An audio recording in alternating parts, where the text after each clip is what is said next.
Hey, Pardon My Take listeners, you can find every episode on Apple Podcasts and Spotify. Prime members can listen ad-free on Amazon Music. On today's Pardon My Take, Week 7 recap. The boys, they're not pressed. They're in a good mood because we had Cardinals late Sunday night. It was a quadruple winner. Oh, my God, what a game. We'll recap every single game on Sunday, including that one. We have fastest 2 minutes. We have 10, 15 minutes with Deion Sanders. Talk a little bit about what it looks like to have a players-only meeting in the NFL. Football guy of the week. Who's back of the week? A little baseball talk. Yeah. A little World Series baseball talk, which has been incredible. We have it all, and it's coming up for you in a second. Brought to you by Cash App. Pardon My Take is always brought to you by Cash App. Not only is it the easiest place to send money to your friends, it's the safest. Go download Cash App right now. Use code Barstool. You get $10 for free, $10 to the ASPCA. The Cash App is the best app in the world. It links directly to your bank account. You can send money to your friends, family, pay bills, do whatever you need to do with the Cash App. You can buy stocks. You can do it all with the Cash App. It's super, super, super easy to use. And Cash App's giving away money all the time on social media, Twitch, Instagram, Twitter. You just need a cash tag. You have to have a cash tag. If you have a cash tag, you can sometimes get some free money, and you can get free money right now signing up using code Barstool. $10 for free, $10 to the ASPCA. Go download it right now. Download the Cash App from the App Store or Google Play Store today and get involved with our friends from the Cash App. Okay, let's go.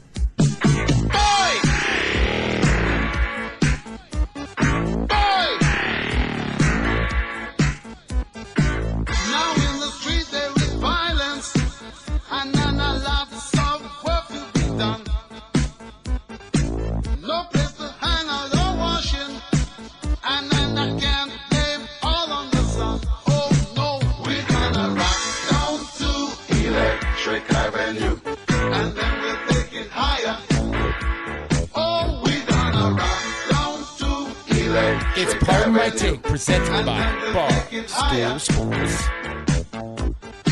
Welcome to Pardon My Take, presented by the Cash App. Go download it right now. Use code Barstool. You get $10 for free, $10 to the ASPCA. Today is Monday, October 26th, Week 7. What? What? We start in Cleveland with the Battle of Ohio, and Long Island Iced T. Higgins was trying to rum up the score as Odell Beckham got knocked down and didn't get up again. And as someone who went to Brown University, I would like to wish my sincerest condolences to OBJ and wish him a quick and speedy recovery. Donovan, here's the church, here's the steeple. Look inside and see all the peoples. Jones found God in the form of a Baker Mayfield pass to finish off a thrilling victory in Cincinnati. And the Cleveland Browns are 5-2. Huh? Browns 37, Bengals 34. What? In Nashville, where I want to ride my bicycle, I want to ride my Mike Tomlin had the team ready to go in the pregame, telling his guys, you don't get to coast until you put in the pedal work. AJ Brown-Eyed Girl was a skipping and a jumping, making love in the green grass behind the stadium to the tune of 153 yards and a score. It looked like Juju Smith-Simon & Schuster closed the book on the Titans' comeback, but Steven Glansberg-Goskowski had a super bad kick to tie the game and will be sitting with all his friends in the post-game locker room. Steelers 27, the Tennessee Titans 24. Some spread. In Washington, where we start with a verbal meme, Antonio Banderas Gibson, realizing he's going against the Cowboys defense, sits back in his seat. Yes. The Cowboys' dreadful season is now the CD Lamb Chop song. This is the season that never ends. Yeah, we got a really shit defense. Jerry hired Mike McCarthy, even though he really sucks, and will never win a Super Bowl again just because this is the season that never ends. Way down yonder on the Benvenucci, Dalton had the starting job for a Scaramucci. The Washington football team, 25. The Cowboys, 3. Whoop! Yuck. Up 95 to the Meadowlands, where, this is your captain speaking, we now commence hyperdrive, as the Jets scored not 1, not 2, not 3, not 4, but 10 points in a losing effort. Not too far from Tony Soprano's old stomping grounds, Tyler Big Mouth Billy Bass said, "Take me to the river, flop around like I'm Sam Darnold." If you're asking where have all the Cowboys gone, Paula Cole Beasley is on the Bills, and Buffalo fans are saying, "I don't want to wait for our lives to be over before the Bills win a Super Bowl." Bills 18, the New York Football Jets 10. In Atlanta, where Raheem Zach Morris wishes he could pause time with 1:04 to go in the fourth, but his running back, Todd Squirrely, couldn't help but get that nut, only to get run over by Matt Stafford with zeros on the clock. TJ McCollum Hawkinson stepped back to freedom and blasted off in Arthur Blank's face. And Matt Make America Great Again walked out after a tough 60 minutes, declaring himself the victor. Lions 23, Falcons 22. In LA, where I can't feel my face when I'm Minshew is looking forward to moving on from a bad weekend after Sunday's game. Justin Herbert went out for a play, and Easton Stick. Huh? I don't even have anything for that, Teach. That's just a baseball bat. There might be a little just in the bottle. Herbert is aging nicely. Jalen Saturday night's all right for Guyton said, "Sorry, Colin Elton Johnson, but the pitch is back," as the Chargers get their second win of the season. Chargers 39, the Jaguars 29. Up to Mile High, where once you pop, Drew can't lock. As Byron, don't at me, but sour cream and onion is the best flavor of Pringle, ran a kickback for a score. Jerry Judy Bloom is a good young adult, but Patrick Mahomes is already reading defenses at a genius level. Seeing my good friend Candy Reid on the sidelines reminded me to be the first to wish all you young kids out there a happy Halloween. Full-size candy bars at Uncle Schwann's house for the kids. Do-do-do's for the adults. You know, the ones that give you the nice pop. They got the codeine, boom. Yeah, the do-do-do's. A little bit of codeine. A little bit of codeine. They give you a nice pop. Lions 23, Falcons 22.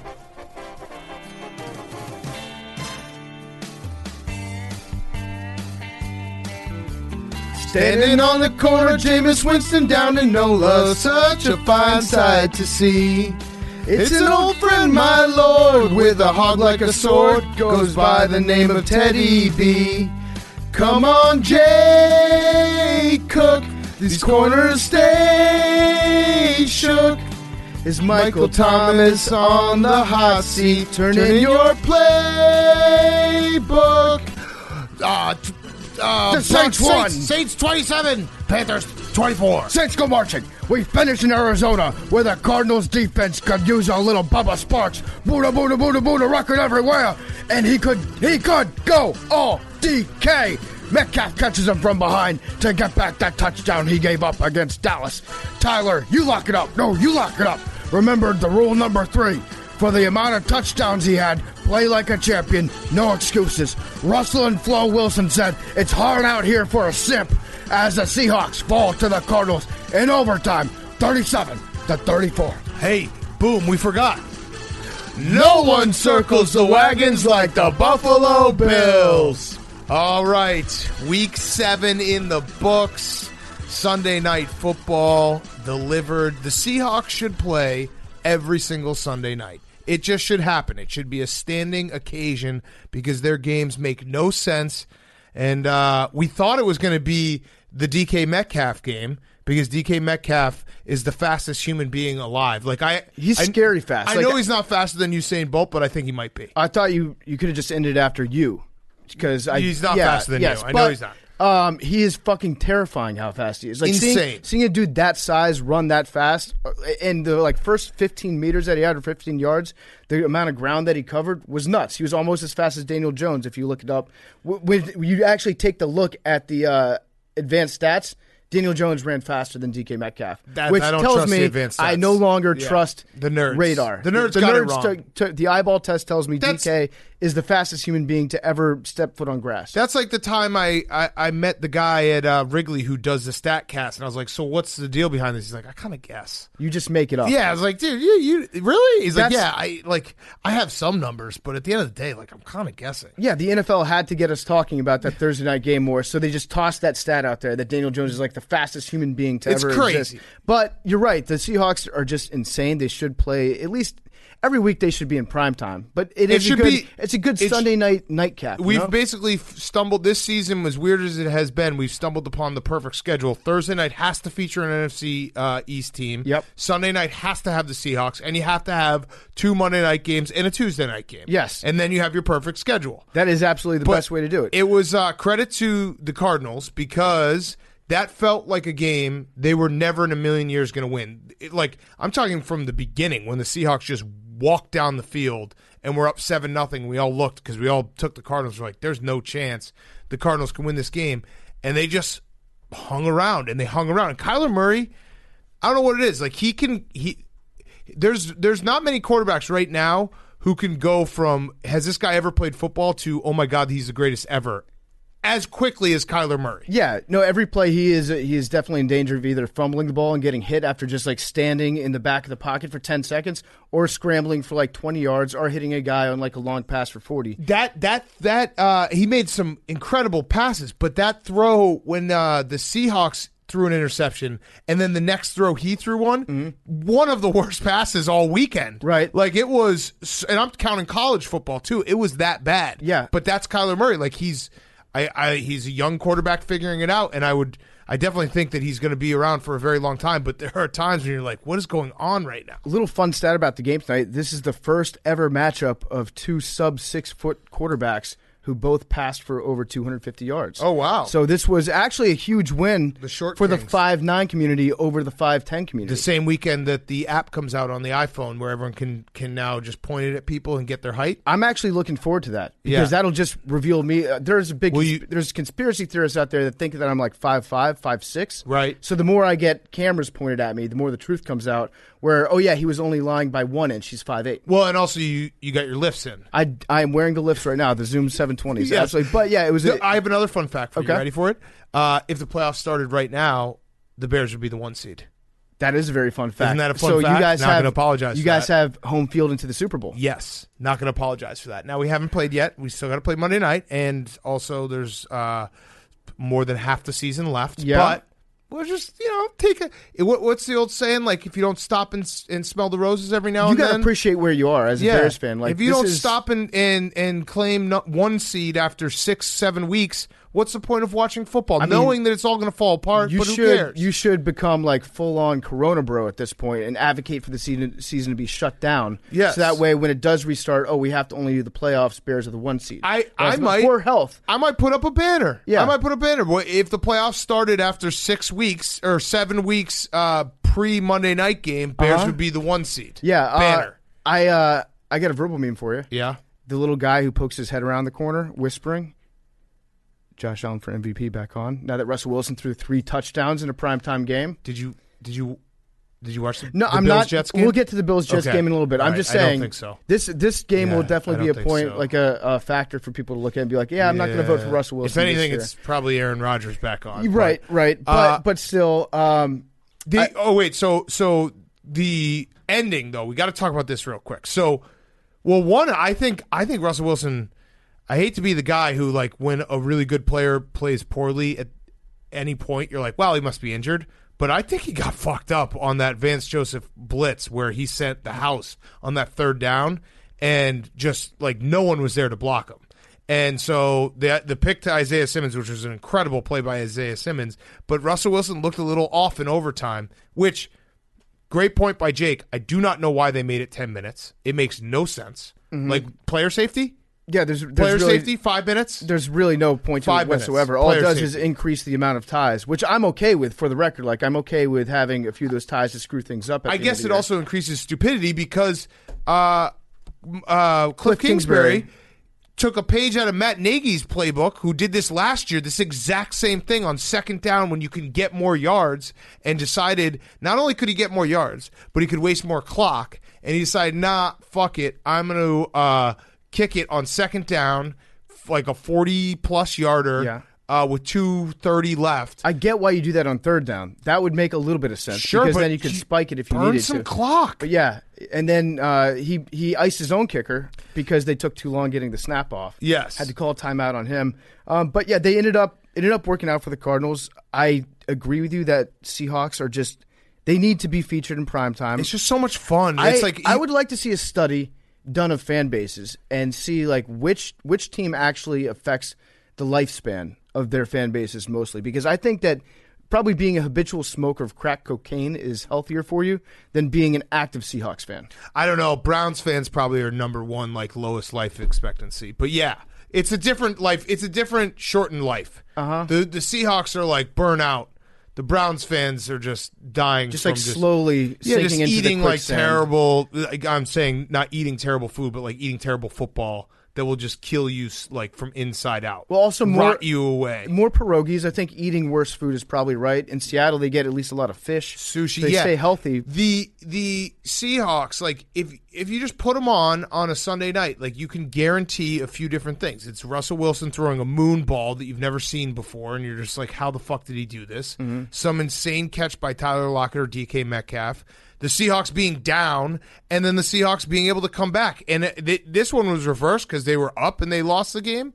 But the Seahawks are, I think, the pinnacle team in the NFL right now where no matter what the situation is, you're like, shit's going to get weird. Yeah. Shit is going to get weird. If they're up by 10, shit's going to get weird. If they're down by 10, shit's going to get weird. The Seattle Seahawks are playing Mario Kart. And if you're in a spot, you're going to get a lightning. And if you're in the first spot, you're going to get hit by a blue shell. And DK Metcalf got 3 mushrooms when he was chasing down Buda Baker on the sidelines. Right. Yeah, it's crazy shit like that. Shout out to Larry Fitzgerald for being out there. He is like, not only is he out there, but he's playing X, he's playing the wide receiver, he's in the slot, and he's also the side judge who's now in charge of spotting the balls. Yes. At the end of the game. He was a ball boy. I don't know if you knew that. Yes, for the Vikings, right? When they had Randy Moss on the team. Yeah. He is, he's done this, I think, 3 weeks in a row, where he will run directly over to the side judge and like hand them the ball and help them spot it to get like an extra 2 or 3 seconds. Smart. Very smart guy. Yes.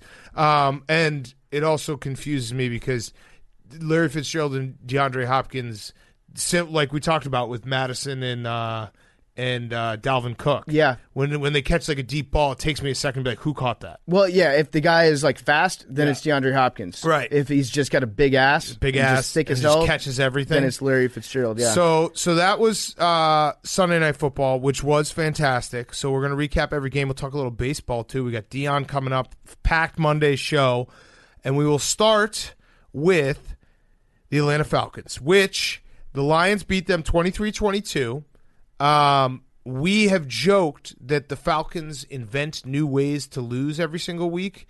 It is not a joke. The fact that they lost the game by Todd Gurley, his momentum taking him into the end zone, which was essentially like a reversal of the famous Todd Gurley going down against the Rams versus the Packers a year or two ago. It's incredible. It is incredible that they lost that way. If Todd Gurley just goes down, they win that game.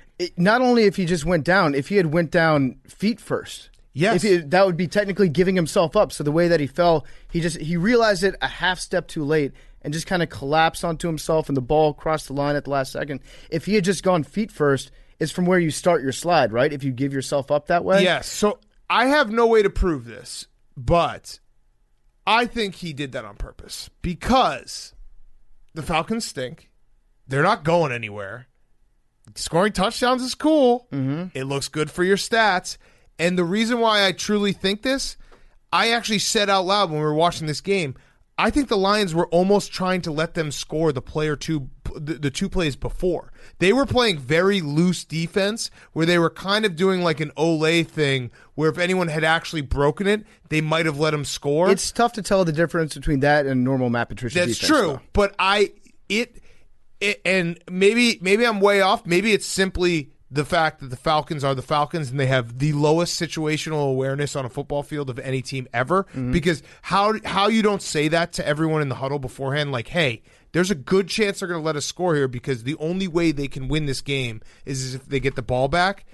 And still, he's going full-blown through the hole while the Lions were just walking away from him. They were about to like pick him up and tackle him into the end zone. It was crazy. So all it tells me is that Todd Gurley doesn't watch college football. I'm just saying, because if he had watched like any highlights from Saturday, he would have known go down on that exact same play. Things aren't going to end up well for you. And then it became a fight to see who could make the biggest boneheaded error, because after that happened, and the Lions go all the way down the field. They score.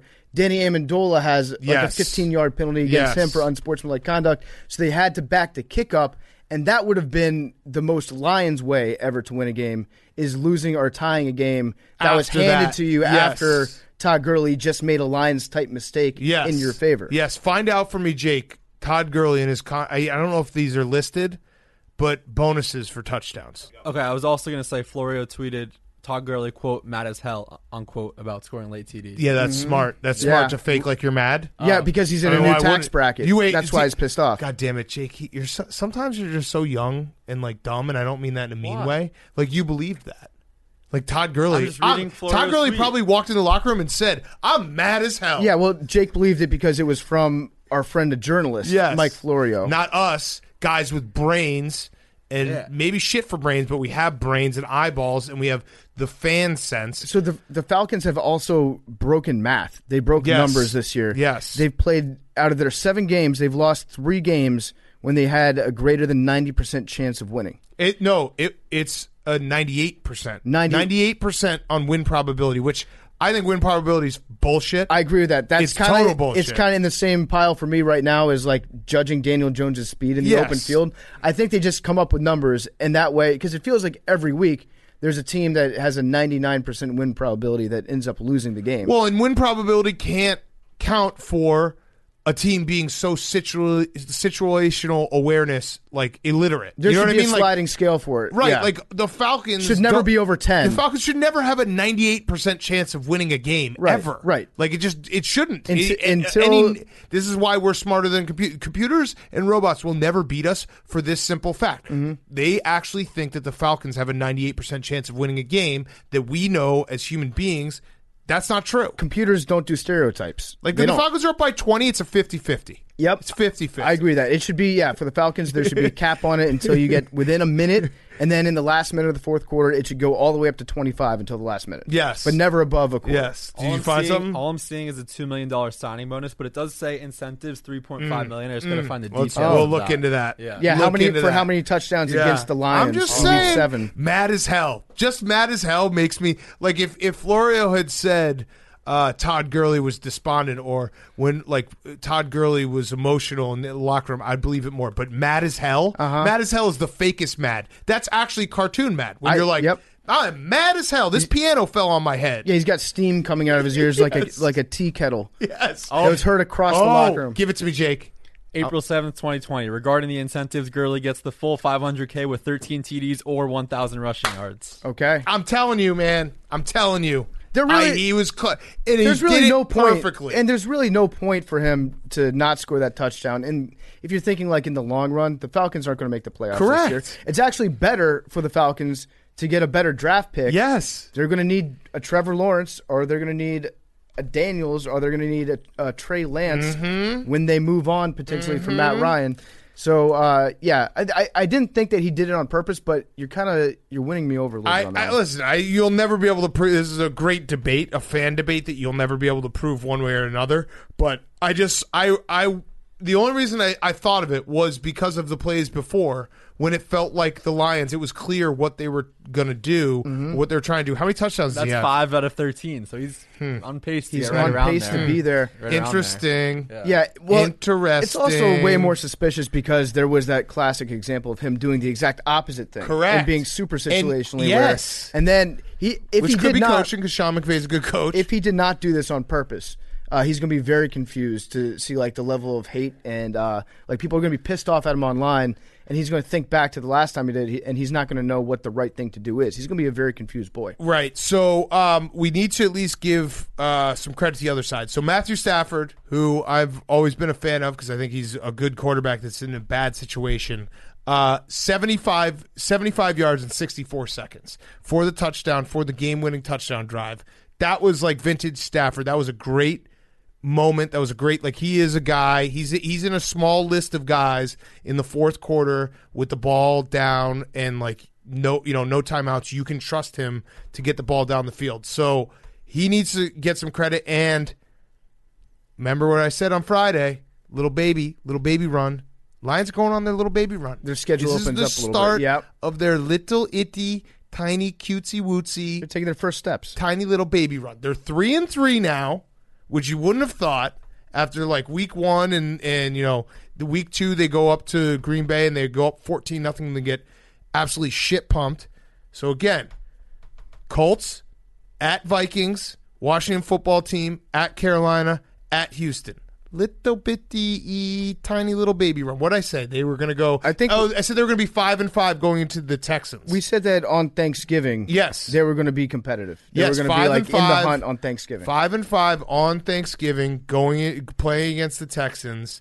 And I mean, look, with the NFC East being so terrible, and obviously the NFC West is awesome, but the 3-3, you're in it. Like 3-3 is not.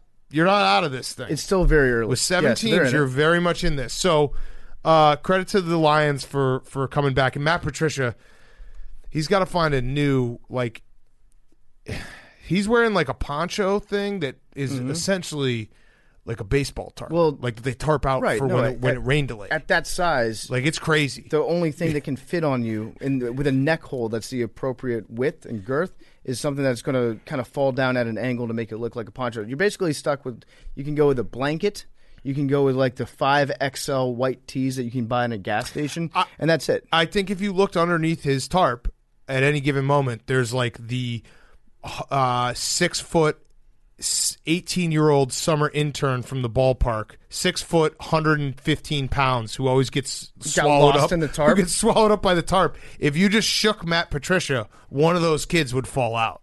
Be like, I'm just here for credit. I'm just here at this single A ball team for credit. Maybe it's me, but has Matt Patricia just ditched the pencil entirely? I think so. I think the pencil isn't funny when you suck. I haven't seen the pencil recently. I don't know if it's like the mask that he's wearing. Maybe if you put the strap over your ear, it makes it difficult to fit the pencil in there. Yes. I need to know from Matt Patricia, if you're listening to the show, what orifice are you stashing the pencil in? Yes. Yeah. Where's the pencil gone? Probably belly button. Probably in the tarp. I would think belly button. It's in the tarp. You just shake them. Yeah. You get change. Jimmy Hoffa. A cat's the pencil. Fall out. Yeah. All kinds. The like. A skull, an old skull, like a cat, maybe a cat skeleton. Two buttons, some string, yarn falls out of there. A dip bottle without a cap on. Another T-shirt that he forgot to take off like 6 years ago that just finally wore its elasticity up. It would just all fall out of there. So, all right, that's Lions Falcons. Just incredible stuff, Falcons. You're just, and the jersey is terrible. Like, I don't know, that was one of the least visually aesthetic games I've ever watched, with the weird color of their turf. The, what do you call them? The gradient. What is it? Gradient? Are you talking about the Falcons uniform? Yeah, the gradient, Falcons gradient red. It looked like their entire bodies were infected. Like it was some sort of like old like frostbite that they hadn't taken care of that was gradually oozing at the top. It was a weird look, and then combined with the all grays. The Lions all grays. Yeah, really so weird it was stuff. The whole thing was just disgusting. Just a disgusting. It looked look. like if you simulated a game on Madden, like a preseason game. Or like when you can make your own franchise and you're the Tiburon Sharks or something. Yeah, you're like a defunct EuroLeague team. Yeah, ugh. All right, Browns-Bengals. Browns 37, Bengals 34. Baker Mayfield was awesome. So he starts 0 for 5. Odell Beckham gets hurt. Now the take is going to, someone's definitely going to use this take that he's better without Odell Beckham. I was actually going to say that. Yeah, and then he finishes... he goes 22 of 23 for his final 23 passes, 297 yards, 5 touchdowns, and the one incompletion was a spike. Right. So he was incredible. It was a productive incompletion. On fire against a bad Bengals defense, but still, like that's, if you're a Browns fan, not only are you 5-2, but that's the type of game that you've been waiting to see from Baker for a while now, where you're like, let him just go out and win a game and be incredible. And Odell being out, like, it makes it even more impressive. I don't like that the media has put so much expectation on the Browns that they're making them feel like 5-2 is a bad place to be. Like, they should be better. No, I think it's the opposite. I think that there were expectations coming into this year. Anytime that you have Baker playing for the team, since he's like a guy that, he's in the media a lot, he's on like all the Hulu commercials and Progressive commercials, people are always talking about Baker being like he should be the guy that's taking you guys to the playoffs. 5-2, fucking celebrate if you're. Oh wait, you guys had beer fridges that were stored around your town for the moment that you won a Thursday night game against the Jets, and it was a big celebration. Like, don't let anybody take away the joy of 5-2 from you, Cleveland. Well, I totally disagree, though. I think it's the opposite. I think last year is what you're describing. This year, like last year, everyone was hype. I think this year, everyone was like, dude, they suck. Well, after a couple weeks last and then they got killed by the Ravens week 1. Yeah, week 1 this year. Yeah, so everyone was like, fuck the Browns. They're terrible. This team sucks. So I think it's like looking at them at 5-2. I do think people are saying we're 5-2. This is incredible. They should be. I'm saying you should feel that way. It was mostly like ESPN for the last couple weeks. Or saying things about like Baker and all that. Yeah, I disagree with the ESPN take. I'm just telling Cleveland, go off, Kings. Not great news for the Bengals. Carlos Dunlap put his house on sale on Twitter right after the game was over. He said 6,000 square foot city view with huge balcony, 4-bedroom, 4.5 bathroom in one of the best school districts for sale. Do your market analysis. Make me an offer. Serious inquiries only with proof of funds. I love that. So he immediately he's definitely going to sell that with Bitcoin. He immediately put his house on sale because he's like, fuck Cincinnati. I've been here for 9 years, but this is too much. I'm out. So the Bengals, Joe Burrow. And we've talked about this before, but he's like running for his life. Now, we should give a little bit of context that the Bengals do have 4 out of 5 of their day one starters have been out with injury. So it is a revolving door there. It's bad. The offensive line is bad. But if you're looking for positives, Zach Taylor looks pretty competent. Joe Burrow is the guy. I've upgraded him, actually. Yeah. He was that dude. Now he's the truth. Yeah. Joe Mixon didn't play today, and you were in this game.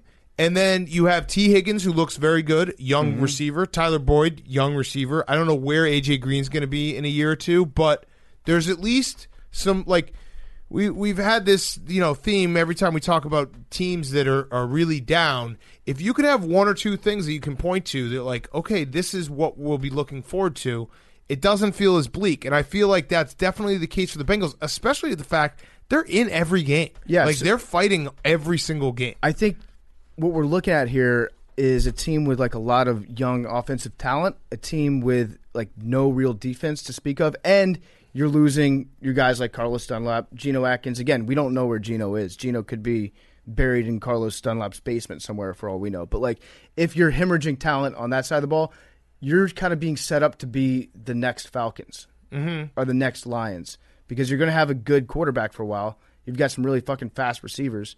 You've got a good running back, too. You just have to draft well. You just got to draft well. It's easy. Come on, Cincinnati. You can so do that. Easy to no do. Big deal. So easy to do. But I wanted to not be negative about the Bengals because I do think there are positive pieces and they're like – next year will be big because next year, if you hope that maybe they can trade A.J. Green, get some draft picks, whatever it may be, but next year you hope they start winning a couple of these close games because they've been in them.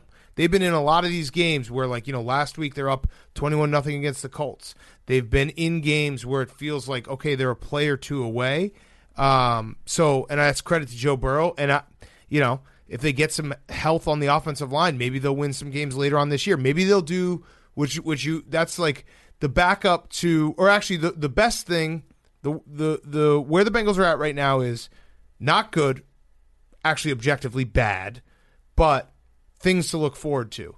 The next step is winning 4 out of 5 to finish the season and being like, this thing is we're cooking here. Sleeper team going into next year. Yeah, so you can that's still ahead of you. Like if you can get some health on the offensive line and figure a couple things out at the end of the season, you rattle off a couple wins. Because once you have your quarterback, you're not playing for a draft pick. You are playing, obviously, you still want a high draft pick, but you're not playing for the number 1 pick anymore. You're not like, right. Let's tank. Tanking is for quarterbacks. Imagine that luxury to be a Bengals fan and to be drafting not like at a best player available level, but just drafting for need. You're like, you know what? We need a defensive tackle. Okay, that would be a nice spot for it. Here we go, Bengals fans. We're gonna keep getting it. We're gonna keep it going. Okay, keep the positive vibes going. The end of your season, Washington football team, Giants, Dolphins, Cowboys, Steelers are gonna lose. Texans and Ravens week 17, which they're not gonna probably be playing for anything because they'll have like the 5th seed locked up. So they could be one of those teams. Just get ready for that. If the Bengals have 5 wins at the end of the season, I feel like that's I think a they moral will. victory. For I them. think they will have 5 wins at the end of the season. I think they'll have 4 wins at the end of the season, but 5 wins because you count it as a tie, as a win. Yep. So 3 more not losses. Right. That's 5 not losses. That's a great season in Cincinnati right now. Yes, 5 not And losses. you've got a guy who's the truth at quarterback. Yes. He's got the future. Okay. Did you see the picture of Joe with his family back? Like they went to a game in Cleveland. I want to say it was 7-8 years ago, or it was right before he went to OSU, and he actually looked like a 7th grader. Yeah. And he was like just standing on the field in Cleveland, and I think his brother was like today something like we're no longer Browns fans, or like fuck the Browns or something along those lines. It was just nobody has aged more in their had as much of a glow up in their college days as Joe Burrow did. Yeah. When he went there, he looked like he was 12. When he got out, he looked like he was 30. Yes. He's a good-looking dude. All right, so that's Browns-Bengals. Oh, one last thing. Donovan Peoples-Jones, you might remember him from all-time Gus Johnson name on Big Noon Saturday, was supposed to be like a stud of studs at Michigan. He was good, but I just love the name because it's the Gus Johnson name. Donovan Peoples-Jones. Yeah. He loves having 3 names to say. Texas is back. Yeah, he loves having 3 names to say. So that was a hell of a catch and a hell of a throw to win that game. All right, Steelers, Titans. Well, I think we're actually going to disagree here. I thought the Steelers were going to win the game. The Steelers won the game, and they kind of just fucked around in the second half.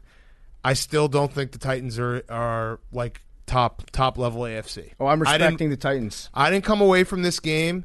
They fought hard. They stunk in the first half. The Titans stunk. I know, but so the 2 things that stick out to me with the Titans are they have, and maybe they'll just have a horseshoe up their ass this year, because there are teams that just get the lucky bounces. They had 2 turnovers that were just kind of lucky bounces. They won the turnover battle 3-0 in this game and still lost. Mm-hmm. And the other thing is they are the worst team. And I'm not saying this. This is not my opinion, Titans fans, so don't get mad at me yet. I'll say more things you can get mad at. They are the worst team in the NFL on 3rd down defense. They're so bad. The Steelers were 13 of 18 today. Their pass rush stinks. They were worse coming into the game. Yeah. And they probably are even further into like 30 seconds. I'll bet you right now Mike Vrabel is like, why the fuck did I sign Jadeveon Clowney? Just because I worked with him down in Houston for a little bit. So I think Tannehill's good, very good. I think obviously Derrick Henry's incredible. A.J. Brown, when he's out there, like that touchdown was awesome. And they're very well coached, but the defense makes me pause at saying they are at the Chiefs, Steelers, Ravens level at the AFC, because you can't win if you're that bad on 3rd down. But wait, didn't that exact same defense, for the most part, beat the shit out of the Ravens in the playoffs last year? Yeah, so I think that's why I think that they can put it together. But again, I just don't know if it's like a hot run. I'm just talking about like what I'm watching, and this is not, if we're putting it into tiers. I'm not saying the Titans are bad. I'm saying there's a tier of Chiefs, Ravens, Steelers. And I think there's a step down to the Titans. I think that the Titans and the Steelers are at about exactly the same level. Didn't it feel like the Steelers were on cruise control? They just kind of fucked up that second half. The angle I'm taking is that as shitty as the Titans played in the first half, they were able to come back and almost win the game or tie the game in the second. Basically saying, yeah, they sucked ass in the first, but I'm throwing it out the window. Yeah, I just watching that game, I feel like they got a couple bounces that were like, their luck is just never going to run out. They were asleep for most of the first half. Big Ben was doing he was on all his like weird throws, where he's at his best when he just goes full-on panic in the pocket, and there's like 2 guys draped on him. He just throws the ball out there and gets killed. He's just he's falling down. It's a big tree falling down, and he just chucks the ball in a general direction. I was looking forward to the Titans maybe winning this game, because I think that if they had, we would have the conversation of like Ryan Tannehill, is he elite? Is he like in that he's top in the tier? MVP. He's still in the MVP race. I mean, he wasn't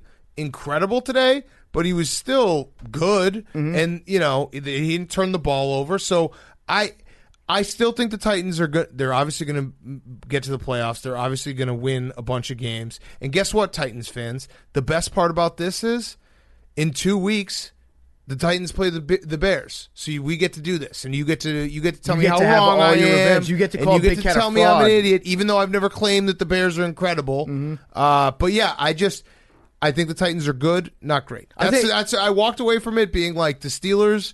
If the Steelers had just focused for 60 minutes, this would have been a 3-touchdown game. Yeah, I also liked in the second half when it looked like we were watching the game on a VCR. Yes, or it was like it the 1990 earthquake World Series. Yes, where just like these weird patterns were floating across my TV. I had no idea. I thought it was like a filter that they put on the TV as I was watching the Red Zone channel. That was kind of nice. And then I wanted to give a Gostkowski Hall of Fame update. Second ballot now.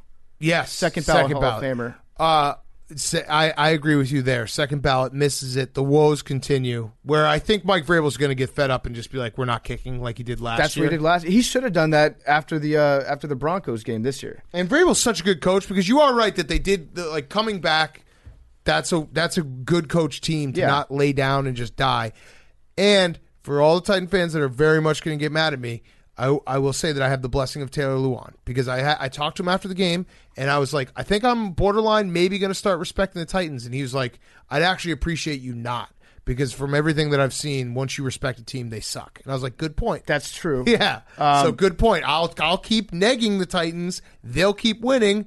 I'll keep looking like an idiot. Theme of the show. I'll disagree. I will respect the Titans. I will give there you go. I'm going to respect it. That way they can't get mad at the entire podcast. Yeah, no, that's okay. Yeah. Listen, we could disagree on that. I think that's fair. It always fair. takes me a long time to ever respect the Titans just because of their color scheme and uniform and the general like aura around the Tennessee Titans and as they've been in the past. Yes. And I guess they still have a little like Jeff Fisher musk on them. Yeah, and I also they're 1-5 against the spread. I don't count their win against the Texans against the spread because that was bullshit that they won by 6 in overtime. But so if you count that as not a win, like I just did, they're 1-5 against the spread, and so that matters for me. My big question is, how did the Steelers get this schedule?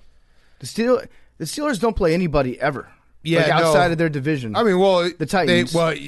Buddy, you just disrespected the Titans. I said besides the Titans. Yeah, but it took you a second. You just disrespected the Titans. No, they do not. Their schedule is insane. Like, how does this happen? They're gonna Mr. And I'm biased. Mr. Rooney has some explaining to do. I have a little tiny little future on the Steelers at a nice price. They've played a ridiculously easy schedule: the Giants, Broncos, Texans, Eagles, Browns, and then besides the Ravens, which is going to be a great game next week. That's going to be a very big game for both of those teams. They have to play the Ravens twice, and then.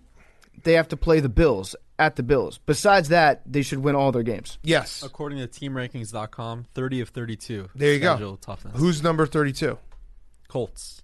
Oh, interesting. That's just because they get to play the Jaguars and the South, Texans twice. Yes. And who else is in the AFC? They have a really strong opponent down in Nashville, yeah.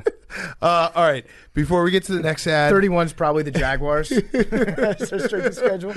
Before we get to the next ad, you're probably thinking about lunch today. Well, I got you. I got you covered right now with our friends at Jimmy John's. I love Jimmy John's. You love Jimmy John's. And Jimmy John's delivers freaky fast, so fast. And this week at Jimmy John's, every time you order one sandwich, you can get a second sandwich half off. Use promo code PMT at jimmyjohns.com or with the Jimmy John's app through November 8th, 2020. See jimmyjohns.com for additional terms and conditions, and you must order online or with the Jimmy John's app. And like I said, buy one sandwich, second sandwich, half off. I always go with 2 sandwiches anyway. Usually get a turkey, get an Italian for later. That's how I do it with Jimmy John's. Jimmy John's is hooking us up. Jimmy John's is hooking you up. We love our Jimmy John's. If you're torn between 2 sandwiches, you're saying, hey, what am I going to get? The Italian nightclub with Jimmy Peppers on French bread? Okay, yeah, let me get that. Then let me get half off a Beach Club on sliced wheat. So you get a little something here, a little something there. That's what Jimmy John's does. And great pickles, too. Yeah, great pickles, great chips, great drinks, great cookies, everything. It is the perfect lunch. They're actually calling it the 2-sandwich banquet, which I love. That's Makes nice. you Very feel a classy. little special on a Monday because you know you're dragging on a Monday.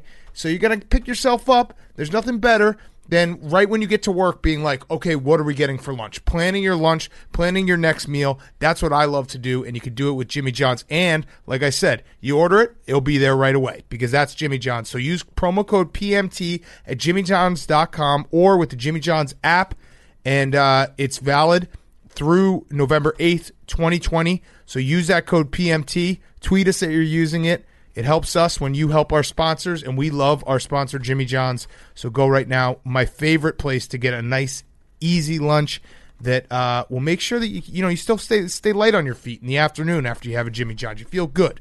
All right, so go to jimmyjohns.com right now or the Jimmy John's app. Use code PMT. First sandwich, second sandwich, half off. Thank you to Jimmy John's. Okay, Panthers Saints. I did forget one thing I wanted to throw out there for the Steelers-Titans. I totally forgot. So the Steelers with a 20-point lead. The only reason that this is a relevant stat is because we talked about the Falcons' win probability and how terrible it is. The Steelers with a 20-point lead in the history of their franchise, 213-0. Jesus. The Falcons have lost a 20-point lead game this year. That's insane. Yeah. I mean, it's crazy because you think like, 20-point lead, you should never lose that. But, of course, 213 games, at some point you'd lose it, but no. 213-0-1. The only other note I had on this game, the head coaches, it was Mike and Mike. So that was kind of a nice little treat just to look at. Yeah. All right, so Panthers, Saints, Drew Brees washed meter, not washed, had a good game. I kind of felt this one coming just because the Panthers don't really have like a ferocious defense, and Drew Brees had time today. But yeah, he looked good today. Well, yes, from a football standpoint, he looked good, but I'm concerned with him and Matt Ryan with their health. Why? They're both shrinking. They're both getting smaller and emaciated. I don't know if they've been sick or what's going on. It's whenever like 5 years ago, whenever someone made the decision that fitness was no longer being men and lifting weights, and now it was just having little rubber bands and stretching your hamstrings. It's because Drew Brees. That's what fitness is these days, guys. It's because Drew Brees isn't allowed to play dodgeball and PE anymore. No, you know what it is? It's everyone saying that soccer bodies are the hottest bodies. Yeah. So now it's not. There's no muscles are out. Toned bodies are in. He's fucking bands shrinking and in on Pilates. himself. He's getting paler. He's turning into, I don't know. He looks almost like He looks like the Six Flags guy a little bit. You remember that annoying guy that used to dance around? Yes. He's just like his head's getting bigger. Yeah. But his skin is like shrinking in on itself. What are Pilates? Pilates is where you say that you go to meet chicks. What is it though? A system of exercises using special apparatus designed to improve physical strength, flexibility, and posture, and enhance mental awareness. You know what it is? I think it's a class that you go to lift the smallest amount of weight possible in like very, very high reps. So you say, you know what? I'm not looking to get bulky. I'm just looking to get toned. See, we need the pendulum to swing back because I think we've had this idea on the show that we should start a gym that's just manual labor, and we just make someone like build stuff for us. The gym is you build us the gym. Yeah, you build us the gym, and then a house, and then a wall, and then a car, and then a moat. Yeah, we have a castle. If you just assemble like the squat racks and treadmills and shit for us, it's a workout. Yeah, and then you get to work out for like a week after you've assembled a part of the gym. That's right. That's your payment instead of dues. So Saints Panthers. Mm-hmm. Michael Thomas, according to our friend Mike Florio, said potentially maybe someone could be traded, and then Sean Payton said insiders on the outside where they belong. Roasted. I think that there's something weird going on with Michael Thomas. Because you think? Yeah, because he is so good. Can't guard Mike. One of the best Twitter names out there. But he is he's a big reason why the offense hasn't looked awesome like they have in the past. Also Drew Brees, his arm's falling off, maybe. But there's something going on where I think he's probably on the trading block. Yeah, and Sean Payton, they just keep coming up with weirder excuses for him. He thinks the lady doth protest too much. Like, he replied on Twitter. And his account... what is that from? His account was locked. Is this Shakespeare or something? Yeah, I think it's Shakespeare. Whatever. I mean, if you say methinks, it's got to be Shakespeare. Yeah, it's saying... And doth. It's trying too hard. He who smelt it dealt it, basically. Right, yeah. So if you're like, oh, someone farted... And it's like, yo, that dude that just said that. Is Shakespeare? That dude's doth protesting way too much. From Hamlet, the lady doth protest too much, methinks. I had it right. Yeah, Shakespeare. Yeah, no, but I screwed up the sentence. Oh, you're good. I like if you this. had gotten it exactly, Jake actually fact-checking us. This is something Billy could do, but he doesn't. No, if you had gotten it exactly right, I would say that's more of a red flag. Nerd alert. But yeah, you'd say I do Pilates. Yeah, Michael Thomas. I think he's going to be traded. Yeah, he sucker punched a guy in practice, right? Sean Payton replying to that is a total red flag. Mm-hmm. Sean Payton doesn't do Twitter. Yep. He's basically trying to say no, we're not, just so that he can get a better deal. Mm-hmm. And also, I think Florio is on the inside of the Saints. Yeah, Florio's got his tentacles. Sean Payton's his guy. They reach way down south. Yes, he's a big Saints guy. So, Teddy Bridgewater was awesome. Joe Brady is like number one on the next boy genius list. Yeah, he's my wild card to get a job after this season, a head coaching job. Yes, absolutely going to happen. He is definitely going to be. There's going to be a feature about Joe Brady revolutionizing football, just like every guy who's revolutionized football before him. Mm-hmm. But he is awesome. I mean, that offense doesn't have a running game right now, and they don't have like incredible talent. And Teddy Bridgewater, he didn't. His only real big mistake was taking that sack. Mm-hmm.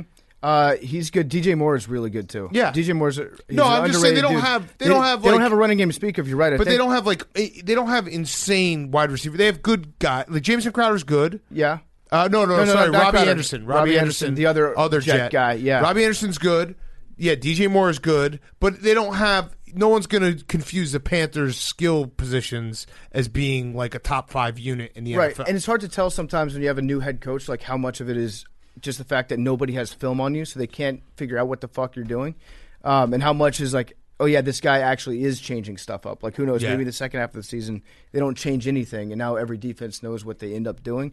I wanted to flag Matt Rule. Yeah, Matt Rule went to the smock today for the first time this season. Yes, he did. He debuted the Carolina Blue smock. I feel like he went to the smock too soon. Yeah, that's a move that you wait to do if you're like losing in a playoff game at halftime. You come out for the second half in the smock. Well, you don't do it in week 7. The only reason the smock works for him right now is with the face shield. He really is just everyone's shop teacher from 7th grade. Yeah, like he really has that look. Yeah, of a guy who's, at some point maybe there was an athlete in there, but he's really given up. And right now he just wants to make sure none of the kids like cut their fingers off. Yeah, he's kind of got the welder look going on too. But I don't know. It's too early to. That's a major like big time energy boost move. You don't want to waste it in a game like this. You want to hold that in your back. Although division, this would have been a nice. This would have been a nice win for the Panthers. Now they fall back down to earth where where we kind of expected them to be. Because after that win, whatever it was a few weeks ago, where they went 3-2, everyone's like, "Ooh, watch out for the Panthers," ourselves included, because Teddy Bridgewater is a covering machine. It did lead us to respect Teddy. He's a covering machine. He covers spreads. That's what he does. So the Panthers, though, fall short. Joey Sly, that kick, that was the best missed kick of all time. I didn't see the kick. Teddy Bridgewater takes a sack, a pretty inexcusable sack. I don't know what. I'll have to wait till the All-22 comes out, guys. But he takes a sack. It was like around. It would have been about a 52-yarder. He takes a sack on 3rd down, and so now they're all the way back. Joey Sly kicks a 65-yarder. When I say it was dead on, like in the center, it was dead on in the center, and it missed by maybe 8 inches. Missed short. Fell short. So if Teddy Bridgewater had taken a sack that was an inch, you look at that. It was that close. And that was from 65 yards.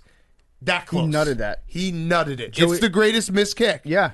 Again, Joey Sly, great, awesome, cool guy name. And he had I think he had COVID all week, so he was practicing at 1 a.m.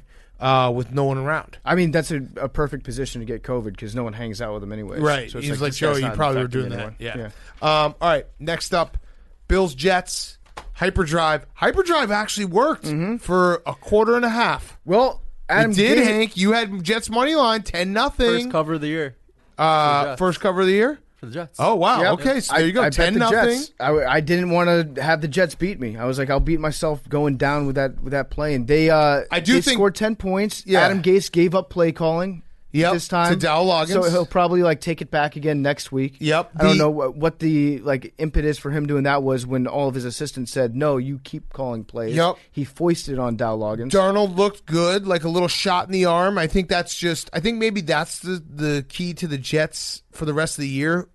they should look at their schedule. If they're playing a tough team, they should put Flacco in. Then when they play a team maybe a little bit less, they put Darnold in. It's like swinging with the weight on your a batting donut. Right. Because when you go from Flacco to Darnold, everything looks just about 25% better and faster because it's not a corpse under center. And you also don't want to ruin Sam Darnold's confidence entirely. What's left of it after he's gotten through dealing with Adam Gase for like 2 years. Let him play against the shitty teams. You're not even like protesting anymore about Flacco. Yeah, Flacco is like usually when I bash him, you're like, hey, now I've given up on it. It's over. Flacco's a beautiful boy. The Jets, they can kill anybody. The Jets sapped what little remaining life Flacco had running through his veins right now.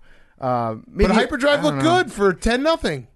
Maybe he'll get on a team next year, and I'll buy back in. Maybe he's a good guy in the locker room. Yeah, he's a good guy to have around. He's got a big family. Give him a job next year.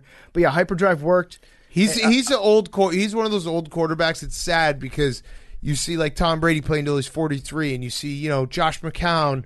Is I think 40, and he was a backup last year. He's a backup right now. He's a backup right now. He's an emergency guy sitting in backup. like a hotel somewhere. But Joe Flacco has lost so much athleticism, but he didn't have a lot to begin with. But he lost so much that he can't, like, taking a snap under center and doing a 5-step drop fast enough to not get sacked is almost impossible. Yeah, I don't know what happened to him over the course of the last 3 years. I think maybe he just kind of was always trending this direction, but just being out in Denver exacerbated a little bit. He had the greatest run. Like the life lesson of Joe Flacco is just for one stretch in your life, in your career, in your personal life, get hot and stay hot for a little bit of time, and then you can always look back and be like, that was me. Back to truck up. Yeah, that was me. It. So get in good shape once. He also hasn't. That was me. He hasn't found an offensive coordinator that's willing to use his strength, which is just like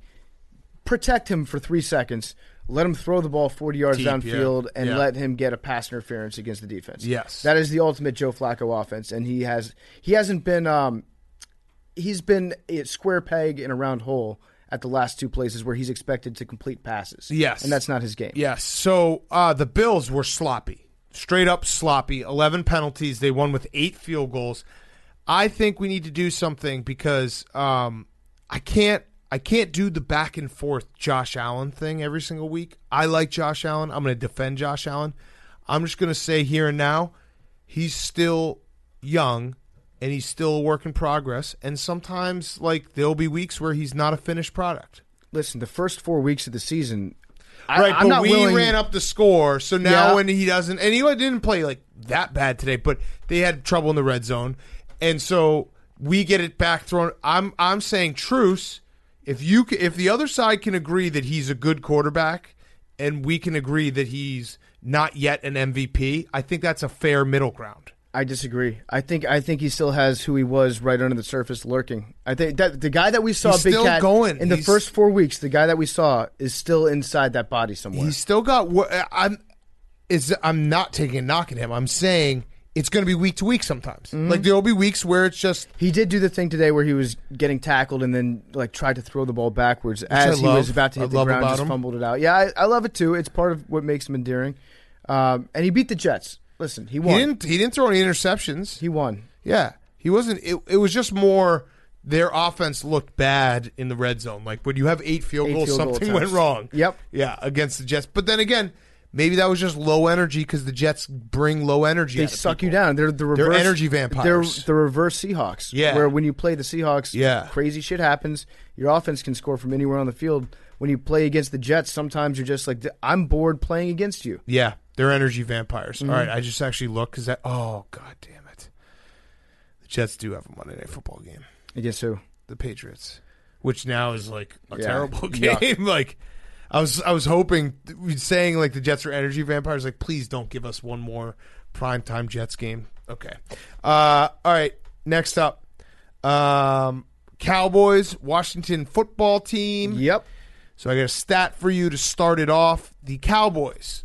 Well, no. We got a stat we got to start off with Mike McCarthy. The Mike McCarthy. Yeah, when you get to 4 wins in your division, a lot of research that he's found says that you're more likely to win your division. Yes. So who was the reporter? Was it? Shit, I don't know. Find it, Jake. She said, Mike McCarthy told me there's research that once a team gets to 4 division wins, it's likelier to win the division. Mm-hmm. Wow. Research that we've uncovered, football games can lead to success and winning divisions and making the playoffs. In your division, if you beat those divisional opponents, it makes you more likely. A lot of teams game plan to not win those divisional games and throw them out and say, whatever, we'll treat them normally. But when you treat them with more importance, you can get more wins, which then means that you can win your division sometimes more likely.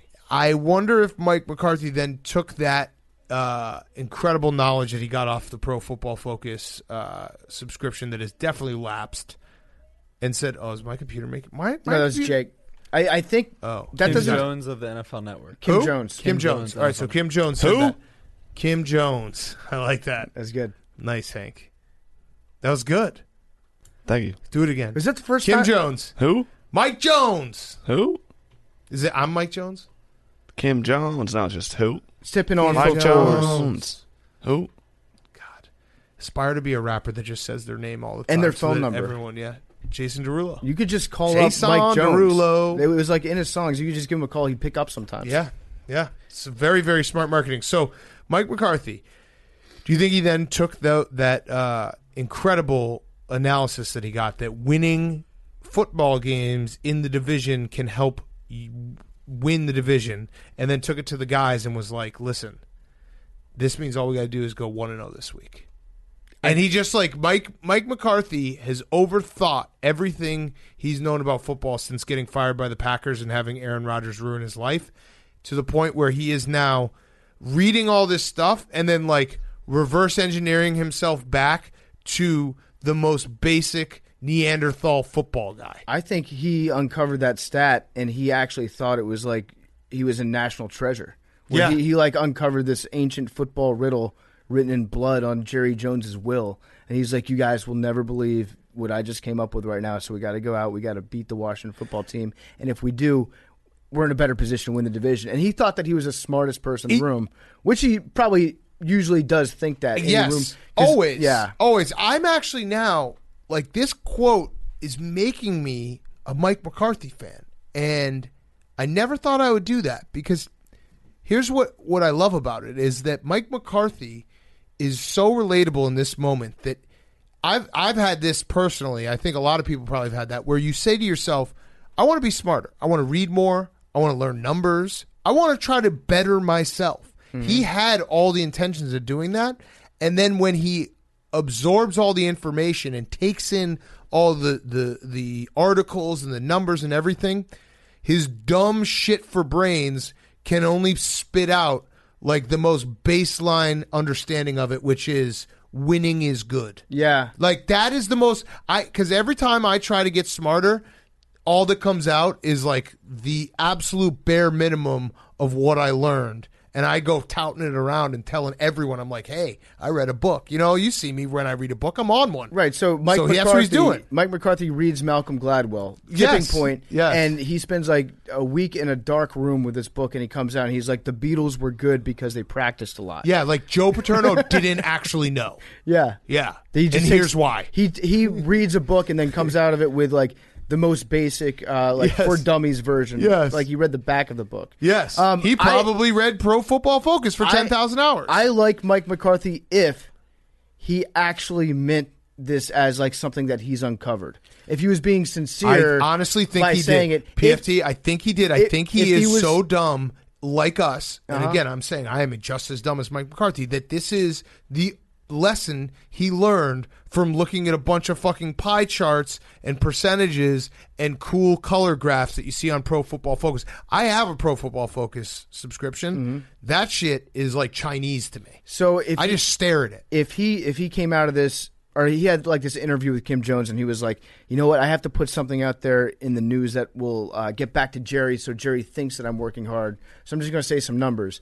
I like him less. But if he actually believes like, holy shit, this is cool, I learned something new, and then he gave that as like an honest answer, yeah, you're right. I like him. I like the games in the division matter more. Yes. Because you want to win the division. So Mike McCarthy, I think we just talked ourselves into being Mike McCarthy guys. I like how he's also saying like, maybe I'm coaching these guys too much. I think that might be the problem is I'm being too hands-on with them. Well, I'll tell you what, there is a problem. I mean, that is true with Mike Nolan. Mike Nolan, I don't know what Mike Nolan has done an incredible job of just making all of his defensive players terrible. Mm-hmm. And so much so that the Washington football team going into this game, they were the only team in the NFL to not have a rusher with 60 yards or more in a game. They got that in the first quarter. Yeah. So that's how bad the defense is for the Dallas Cowboys. But don't they have good linebackers? Like the last I checked, they had Leighton Vander Esch. I think Mike Nolan had Jalen Smith, right? Yeah, and he's been lost. He stinks. He stinks this year because Mike Nolan. It's like remember whenever Norv Turner would go with his 10,000-page playbook, and the offense would look different. You'd be like, "What's going on here?" Like, "Oh well, yeah, it's a totally different system." Mm-hmm. I think Mike Nolan has just confuse the fuck out of every single person on the Dallas defense. Mike Nolan has one move to save his job. As a defense coordinator, you don't have a lot of moves because you don't really ever give up or take play calling. You're usually like the one guy that gets blamed, even if your head coach is a defensive guy. Like defensive coordinators, it's a hard job to keep in the NFL when you stink.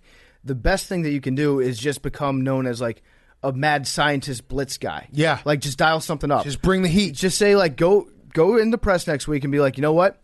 I'm going to need to dial some new stuff up. Yeah. I'm going to get exotic with my blitzes.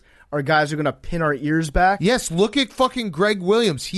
Greg Williams is an absolute shithead of a person. But he's blitzes a snitch. A lot. Yeah. He's a rat. He's an asshole. He's a jerk. He throws everyone under the bus, but he brings the heat. Yeah, you blitz. And it doesn't matter if they catch you on a zero blitz and they drop like a 40-yard touchdown on you, you're like, yeah, you know what? We'll live and die with that guy because he's an aggressive play caller on defense. And also when you blitz, when you're Dr. Heat and you blitz and it works, nothing looks better. Yeah. You look like the 85 Bears. And then you can also blame your players after the game. If you just blitz the shit out of them and they score 50 on you, you can be like, our guys got to get home. Right. You know, when we bring pressure, we got to get to the quarterback. And you could also just be like because usually you'll lose to like Tom Brady or Drew Brees or who just eat up blitzes and be like, well, I mean, no one's beating those guys, but you have to try something. I'd rather die blitzing than die just playing in zone. Yeah, you can always say that. Listen, if we drop back into nickel coverage or dime coverage,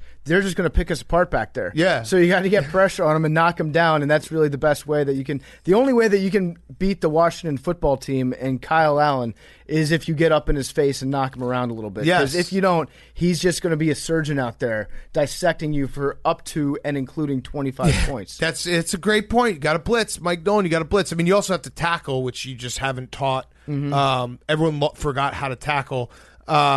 This game was 2-0 for a second, which was awesome. And then it was 15-3. It was for a awesome.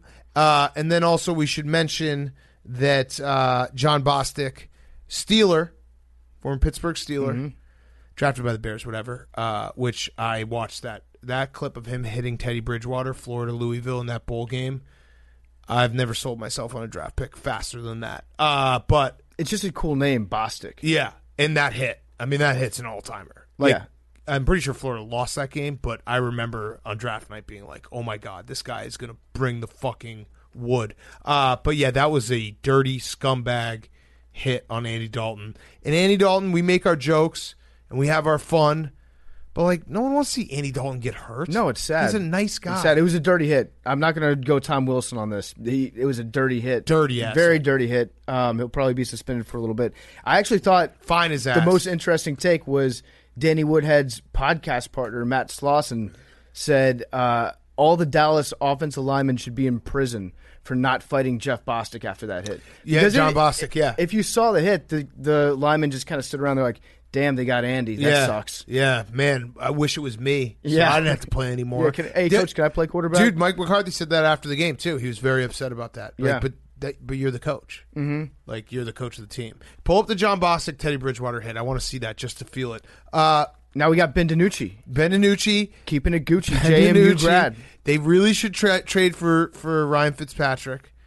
They really should. I was thinking about Case this. Keenum. Could Fitzpatrick conceivably do a series of 1-week contracts with different teams? Yes, why not? I want him to be floating around. I don't want him to be pot committed to the Dallas Cowboys. This hit made me, I was like, oh my God, John Bostic is going to be the Monsters of Midway are back. Yeah. He sucks, by the way. He's not a good player. So he just does big hits and sometimes very illegal hits. We also saw Ezekiel Elliott is having, like, quietly the worst year. Not only is he fumbling, but that clip of him trying to pick up a blitz by UNC legend Cole Holcomb. Mm-hmm. Cole looked like a fucking Hall of Fame linebacker. Yeah, he looked like someone talked shit to him on text, and he was like, "I'm gonna run over this guy." Ran over him. It was one of the hits where you hit the guy who's trying to block you into the quarterback. Yes, and that's how you get the sack. It feels awesome when that happens. Ezekiel Elliott, the time feels about right for him to fake an injury. Well, he got paid, so he's just kind of hanging. He should say, "Listen, I got a rib. I'm going to be hanging out for a couple weeks." He's kind of already doing that. Yeah, but why do it on the field? Playing. Do it at home. It's incredible. And guess what? I'm not even really talking shit about Ezekiel Elliott, because if I were him and I got paid, how much money did he get? Guaranteed? A shitload? I'd probably be, you know what? I don't really want to go out there and absorb hits and concussions and break bones anymore. I'd rather just chill at home playing Xbox. 6 years, $90 million. Yeah. 6 years, $90 million. No, the Cowboys. I'd rather just sit on a beanbag that's the size of my entire room and eat barbecue all day. The Cowboys, with coronavirus, the NFL should have given an option for teams to opt out collectively at any point during the season. Cowboys and the Jets absolutely would do it at this point. Jerry would not let them. I don't know, man. Jerry this is getting bad. Jerry would start an entirely new team and bring them in. Cowboys too. Here's the good news for everyone. The Cowboys are horrendous. We have 3 more times that they're on national television. And you know what? It's not that they're energy vampires like the Jets, because watching the Cowboys stink this badly is so much fun to do. Yes. It is a lot of fun to see how bad they suck, because usually the Cowboys suck, but they have at least a hint of an expectation that they've got enough talent to win a game. Yes. Or like they could maybe go 10-6, 11-5 if all goes well. Now you get to see the Cowboys as one of, like, legitimately the 3 worst teams in the NFL, and just know that Skip Bayless is watching it. You know, he's when you look out the window at the same moon, you're like, Skip Bayless is looking at that moon right now, thinking he's pissed off about the Cowboys. Yes. And Stephen A. Smith is looking at that moon, just flipping Skip Bayless off. Yes, it's a great point. So more Cowboys. The first time in NFL history that we're at week 7 with no teams in the division with at least 3 wins. Who cares? Incredible. Who cares? Washington football team. Cowboys are still in it. Half a game out. They killed their Trevor Lawrence chances. Maybe. Officially. Dude, you think the Jets are winning 2 games? It's a possibility. No way. Flacco. No way. Now I'm thinking about Flacco again. Way. And Washington football team's going to play the Cowboys again. And they have the Giants twice, right? Mm-hmm. Oh, no, they have one more. No, one more time against the Giants. Now I am talking myself into them winning the division. A Washington football team winning the division. This is the beauty of the NFC East. One week you're Trevor Lawrence, the next week you're winning the NFC East. How awesome would it be, though? I think we looked it up last week. I was wondering if a team could conceivably win their division if they went, I think, 3-13. 3-13 could win. No, you're at 4-12. Yeah, 4-12 could win division. If you go 4-12, and every other team finishes at 4-12 also, but like you win the series of tiebreakers or coin flips, you win the division, and then you also get the number 1 overall pick in the draft because you win the series of coin flips that determines a tie for every team. No, that can't happen to get there. But it's if you make the playoffs. Yeah, then you're automatically put out of that like running. 18th. Yeah. Which you stinks. actually ruin yourself for a draft pick. Yes, you really do. At 4-12, you would be like the 5th draft pick, and then you bump all the way down to 18. But you could tie for first place in the NFC East and also get the number 1 overall pick in the draft. That's actually a possibility. By the way, you'd actually go. I don't know if it's when you lose. I think you'd actually be lower than 18th because you'd win the division. And then I think it's based on like when you lose, but I think I'm trying to do the math with all the different wild cards. I think you'd be lower than the wild cards. You technically won the division. That would stink. But you know what? At this point, if I were to go one way or the other, we're not going to get the number 1 overall pick. So let's just win the whole fucking division, be legends, and then who knows? Maybe you catch lightning in a bottle. One week in the playoffs, you win a wild card game. Yeah, why not? It could happen. See it. Yeah, believe it, achieve it. Packers Texans. Texans suck. And Devontae Adams and Aaron Rodgers aren't fair together. That was all I wrote down. Devontae Adams is good. J.J. Watt is mad as hell. He also said he was mad as hell. And then he just said about losing, shit sucks. Shit really sucks. Watch your mouth, JJ. Bill O'Brien's ghost is still coaching this team because the Texans did kick a field goal to make it a 3-score game from a 3-score game. So I think the score was 28-7. Yes, 28-7, and they kicked a field goal to make it 28-10. Which sounds a lot better. You have to admit, 28-10 sounds way better than 28-7. But if you're Romeo Crennel, you can't have it both ways. You went for 2 against the Titans last week to go up 9 in like the gunslinger interim head coach, fuck it, let's just do it. Now you're doing like the Pat Shurmur box score next day. I want to lose by less so that they give me the job, which they won't do. You're assigning way too much strategy right now to Romeo Crennel. Romeo Crennel, he coaches off his gut. Well, that's why I think maybe Bill O'Brien actually still has an office in the stadium, and he's just talking to everyone. Well, he is still the janitor. He's the grounds crew guy. He did cooking, every single chef, thing. Yeah. But Romeo Crennel, he looks at 28-7. He's like, man, it'd look a lot cooler if we had double-digit points. Yeah. And then sometimes, every now and again, he just goes for 2. I don't think that there's a rhyme or reason to when he does or doesn't do it. Nope. I do know that like when coaches fall into these weird score games, like the football team Cowboys game where it was 15-3, coaches just start going for 2 every time they score a touchdown because they're like, I'm not used to seeing these numbers when we score touchdowns. I'm going to assume I need to go for 2. I want to get back on track. Yeah, I want to got to get back on track. Get me to a 0 or a 7, and then I'll stop going for 2. Yes. So the Packers looked good. Afterwards, they're like, we owed it to ourselves after getting our ass kicked by the Bucs. Like, we're mad, all this stuff. You played the Texans. You know what sucks? You played the Texans. You looked good. The Packers are a good team that will beat up on bad teams. They did this also without Aaron Jones.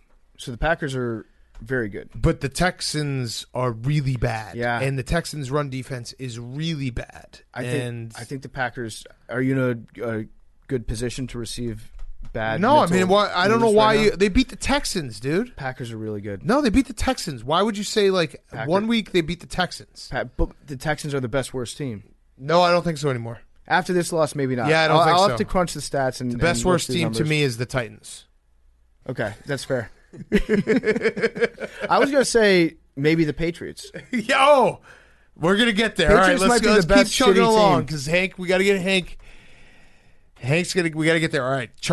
No, the Packers are good. They're very good. Okay, They're very good. Whatever. I don't care. I'm obviously very biased. They're very good. Whatever. But it was the Texans. Who cares? They're very good. Chargers, Jaguars. Justin Herbert gets his first win. Gardner Minshew, 6 straight losses. This game was fucking crazy. This game, every time you looked up, there was a different touchdown, a weird touchdown. Scoregami, right, Jake? Scoregami? Yep, 39-29. Scoregami, this score's never happened in the NFL history. But yeah, there was like block kicks and deep bombs. But Justin Herbert, it's good that he finally won a game because he basically did the Chargers thing where he was just losing in terrible fashion against really good teams. Yeah. So it was nice to have the Jaguars come in and get that win. He's got that little bit of like youthful, naiveness? Yeah. Where he likes to tuck the ball and run with it. He's really good at it. Yeah. But he's one of these guys that like scrambles after looking off one guy. And then he'll just get his ass kicked as he's like jumping, diving forward. And he still hasn't gotten hit hard enough, I think, over the course of like the last 6 weeks. Yeah. To like realize, oh, that's the electric fence. I might want to stop touching that. Yeah. But he's fun to watch. He just like he's a big ball of energy, which I like. Yeah, no, he's got a rocket arm. And on the other side, I'm getting really sad about the Jaguars because I saw this article that they're thinking about going to Mike Glennon. Like, why would you do that? Like, why would you do that to us? You're going to lose. You're trying to tank.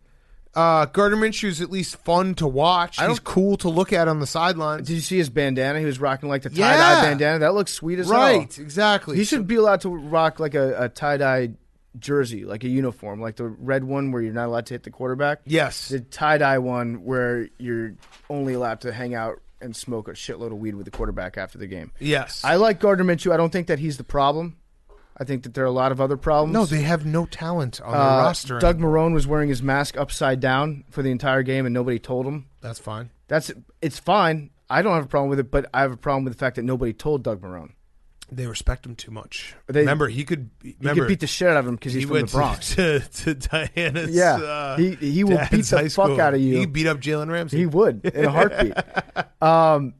Yeah, I just felt bad for him because it was like very obviously on upside down, and nobody was even talking. Nobody was like. He is a scary guy. I was laughing about that, but I actually kind of agreed with Diana's tweet a little bit. He could beat the shit. I think he could beat up every coach in the NFL not named Mike Vrabel.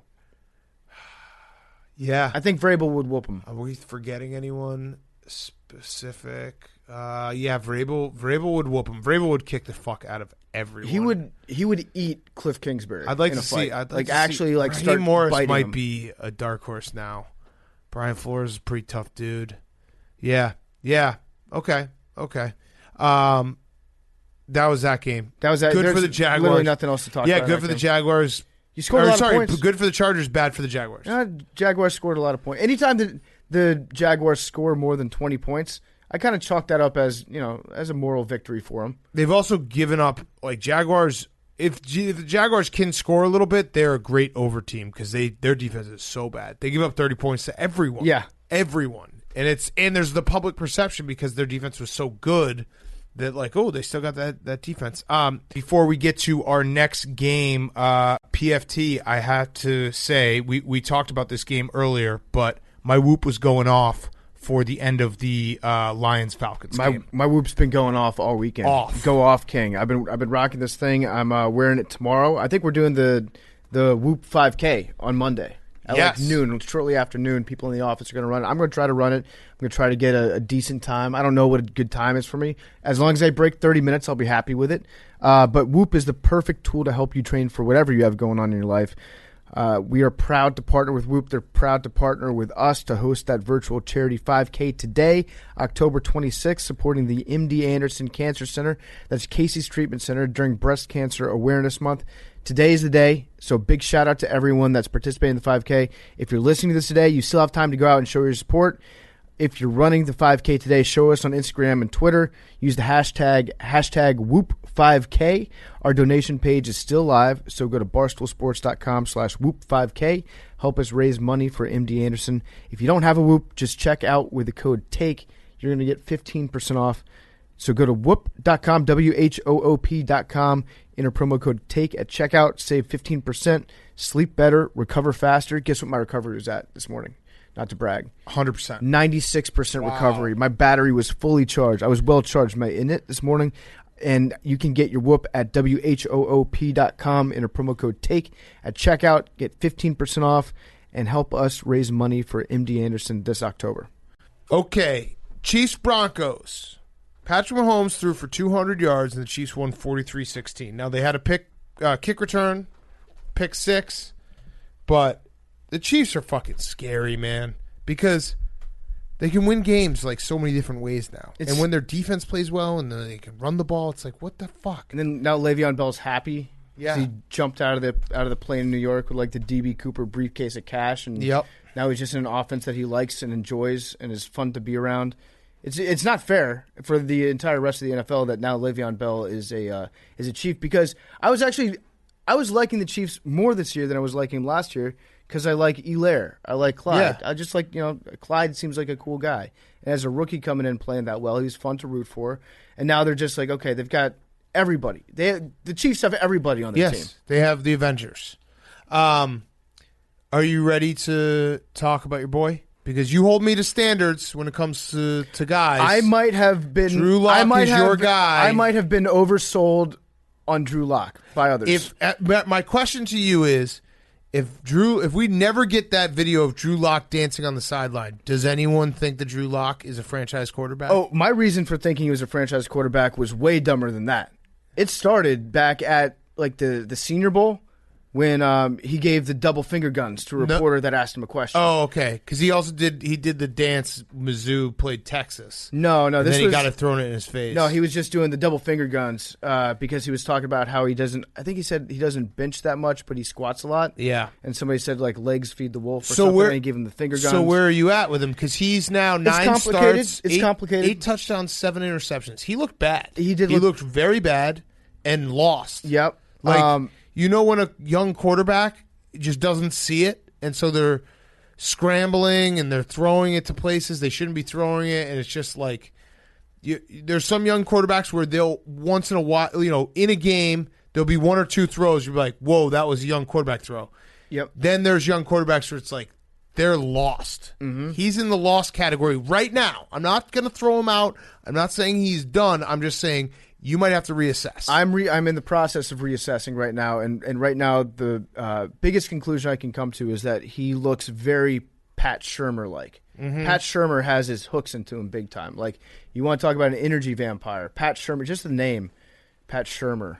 Yes. It's like, okay, I'm falling asleep halfway. But his offenses, they're just boring. They're boring as fuck. They were boring in New York when he was coaching there. Like, he's not a good person to be installing like a fancy high-speed offense. And the fact that he's teamed up with Vic Fangio, who doesn't want to do anything innovative offensively.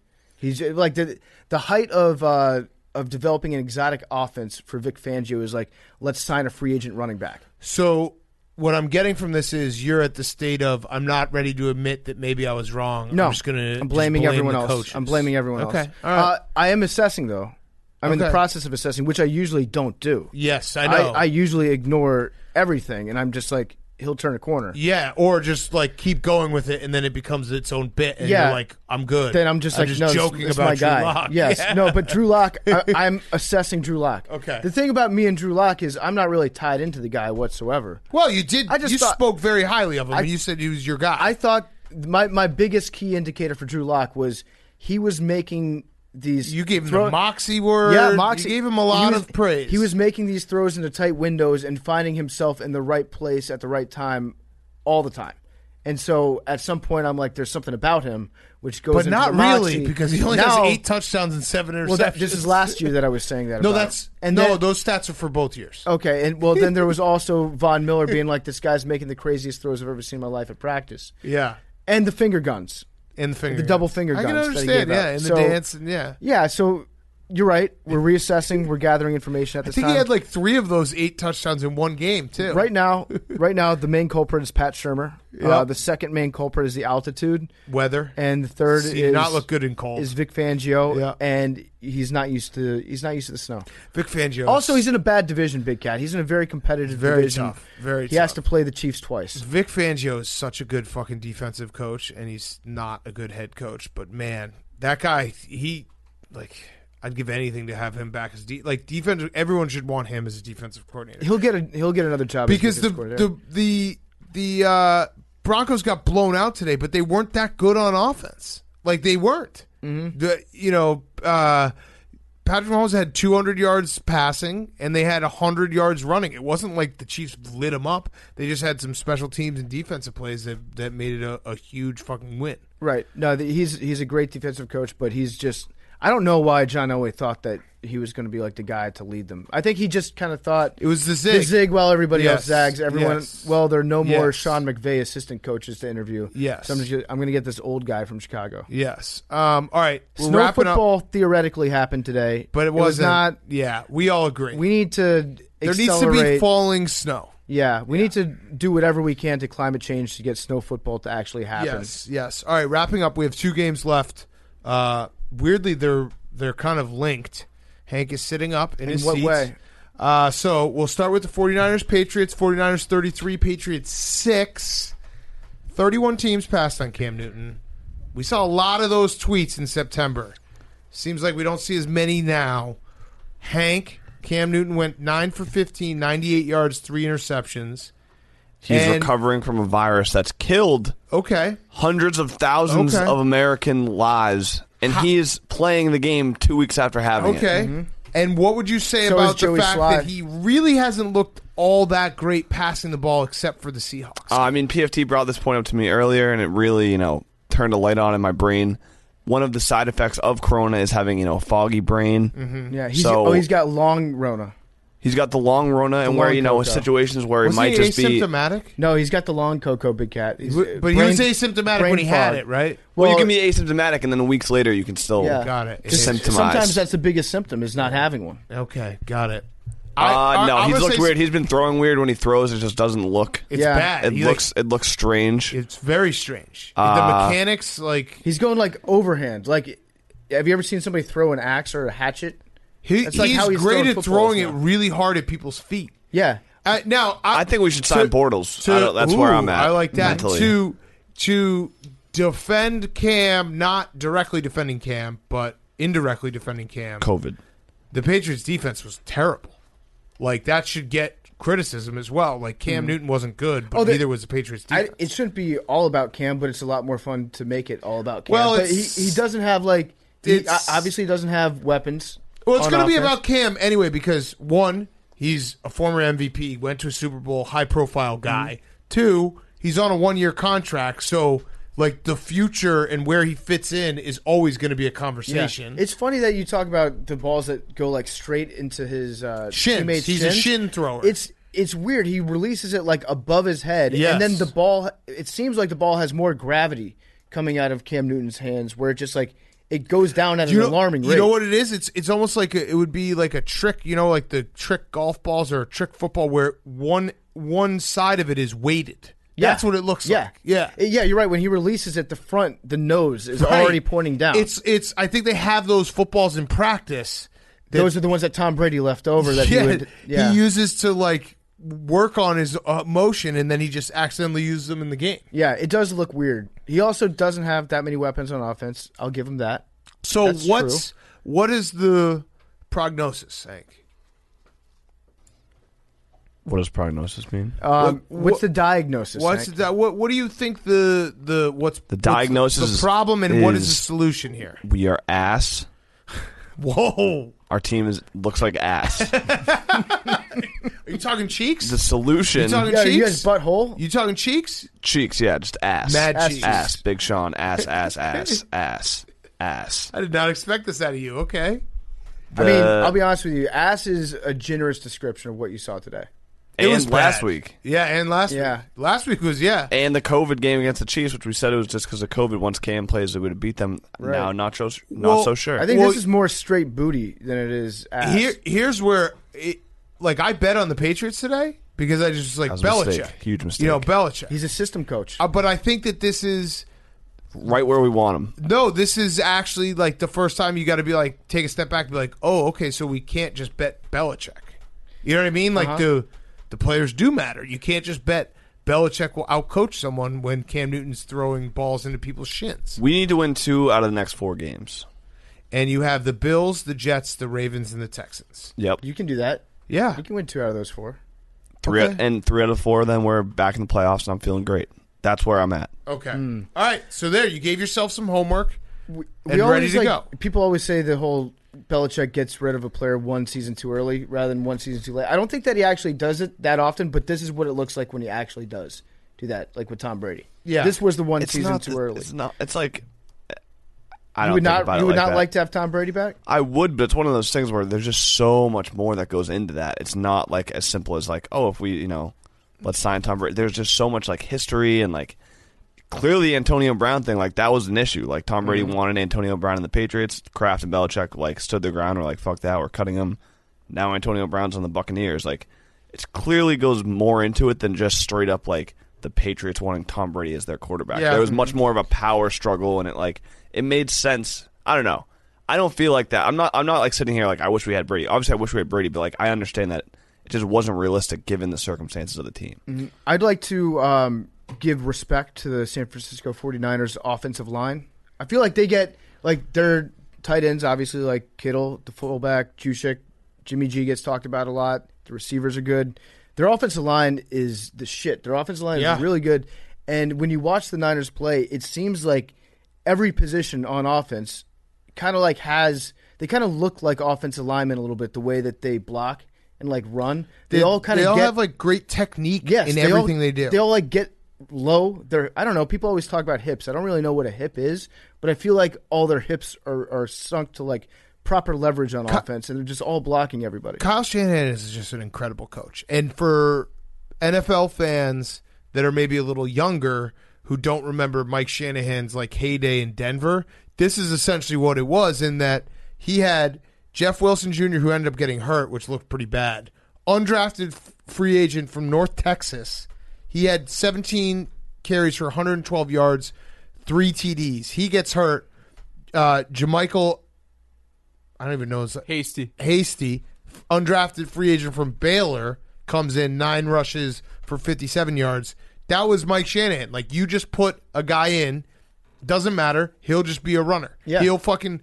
How many running backs have they gone through? Like, I feel like There's got to be like 6 or 7. They get an injured running back every week, and like, so they just plug in all the injuries and everything that's going on, and the fact that think about how bad the 49ers looked against the Dolphins 3 weeks ago, and to win on Sunday night against the Rams, to go into Foxborough and win this, they need a lot of credit. They feel like they're back on track. But yeah, the Patriots, I don't know. Like, you just can't bet Belichick for Belichick anymore. It's a weird feeling to be like, oh, so Belichick isn't going to he's going to lose 3 in a row? Okay. Yeah, I guess it does matter who's playing. And their defense is bad. The defense stunk today, Very too. bad. Very bad. I mean, I'm looking at the Patriots schedule right now. So many yards. On one hand, it's like, Hank, welcome to the club. Yeah, you've had a lot. How's it feel? You've had a ton of time on top. 2-4 at the end of October. This is what everybody else. It sucks, right? Don't feel good. Well, it's not a normal season. Doesn't feel good. It's not a normal season. Doesn't feel good. It's not a normal season. Your star players don't get taken over out. His center was hilarious. Just give it Big Cat. In a couple weeks, when Wisconsin loses a couple games, like, you'll understand my pain. Yeah, it's sad that you're lashing out like that. I'm not. I'm trying to help you understand where I'm at, and you're looking at me like I took a shot at you. It's a fact. Your star quarterback also out with COVID. It sucks. And then when he comes back with foggy brain and he's not throwing 5 touchdowns in a game, you're going to be like, wait. What happened? Yeah. All right. Okay, so next game, Bucs 45, Raiders 20. Tom Brady lit it up. Everyone is like, I like watching the Buccaneers. I enjoy watching the Buccaneers. And Gronk. Not only Brady, but Gronk is back. He's got. I feel like Gronk's put on 2.5 pounds every single week consistently, and now he's like so good. He's looking good. Yeah, looking like old Gronk right now. This is. I mean, everyone has spoken a million times over of how Tom Brady is like the greatest quarterback, and he is incredible. But the little things, that end of the first half was why Tom Brady's Tom Brady and everyone else is not. You know what I mean? Because they get the ball with like 2.5 minutes left. He ran off the perfect amount of time to get into field goal range, take the one shot that ended up being a touchdown. It was an incredible pass and catch. But if he doesn't get it, he still gets another shot, and then he gets a field goal. Yeah. And it's like, that's why Tom Brady is Tom Brady, and other teams you'll see them just absolutely shit down their pants in end of game situations. He's done it so many times. He was so calm and cool, and it was like, oh, okay, this is exactly the amount of time we need to take off the clock so they don't get the ball back, and we can have a chance to score here. Best case 7, worst case 3, and then you do the double score. They might not have gotten the ball to start the half, but like that's the difference. I am a little bit concerned about the Bucs after this because of Antonio Brown. Yeah. Because of him going. I actually think Antonio Brown, I think he's insane. I think he's like a total nut job. What gives you that? And obviously, like, you're right, there is something going on with Tom Brady and Antonio Brown. I think Tom Brady wants to go into business with Antonio Brown. I think he's going to be like involved in TB12 moving forward. Like Antonio Brown, Brady was like, "Hey, I saw you getting your dick sucked by Tiana Trump in your gym. Yeah, that seems like a cool feature we could add to the TB12 method." But like he seems like he's involved in his weird Tom Brady universe with Antonio Brown, where he's getting like what's his name, Tony Robbins, to like go give him pep talks and convince him and brainwash him. Antonio, you got? Yeah. Wow. Tony Robbins is like talking to Antonio Brown, being like, "Yeah, here's what you need to do to unlock." It's like Shallow Hal, except all of a sudden I'm going to shake your hand. You're going to want to pay all the people that work for you. Yes. Yes. There's some weird shit going on with Tom Brady and Antonio Brown, and I don't think Bruce Arians doesn't like Antonio Brown.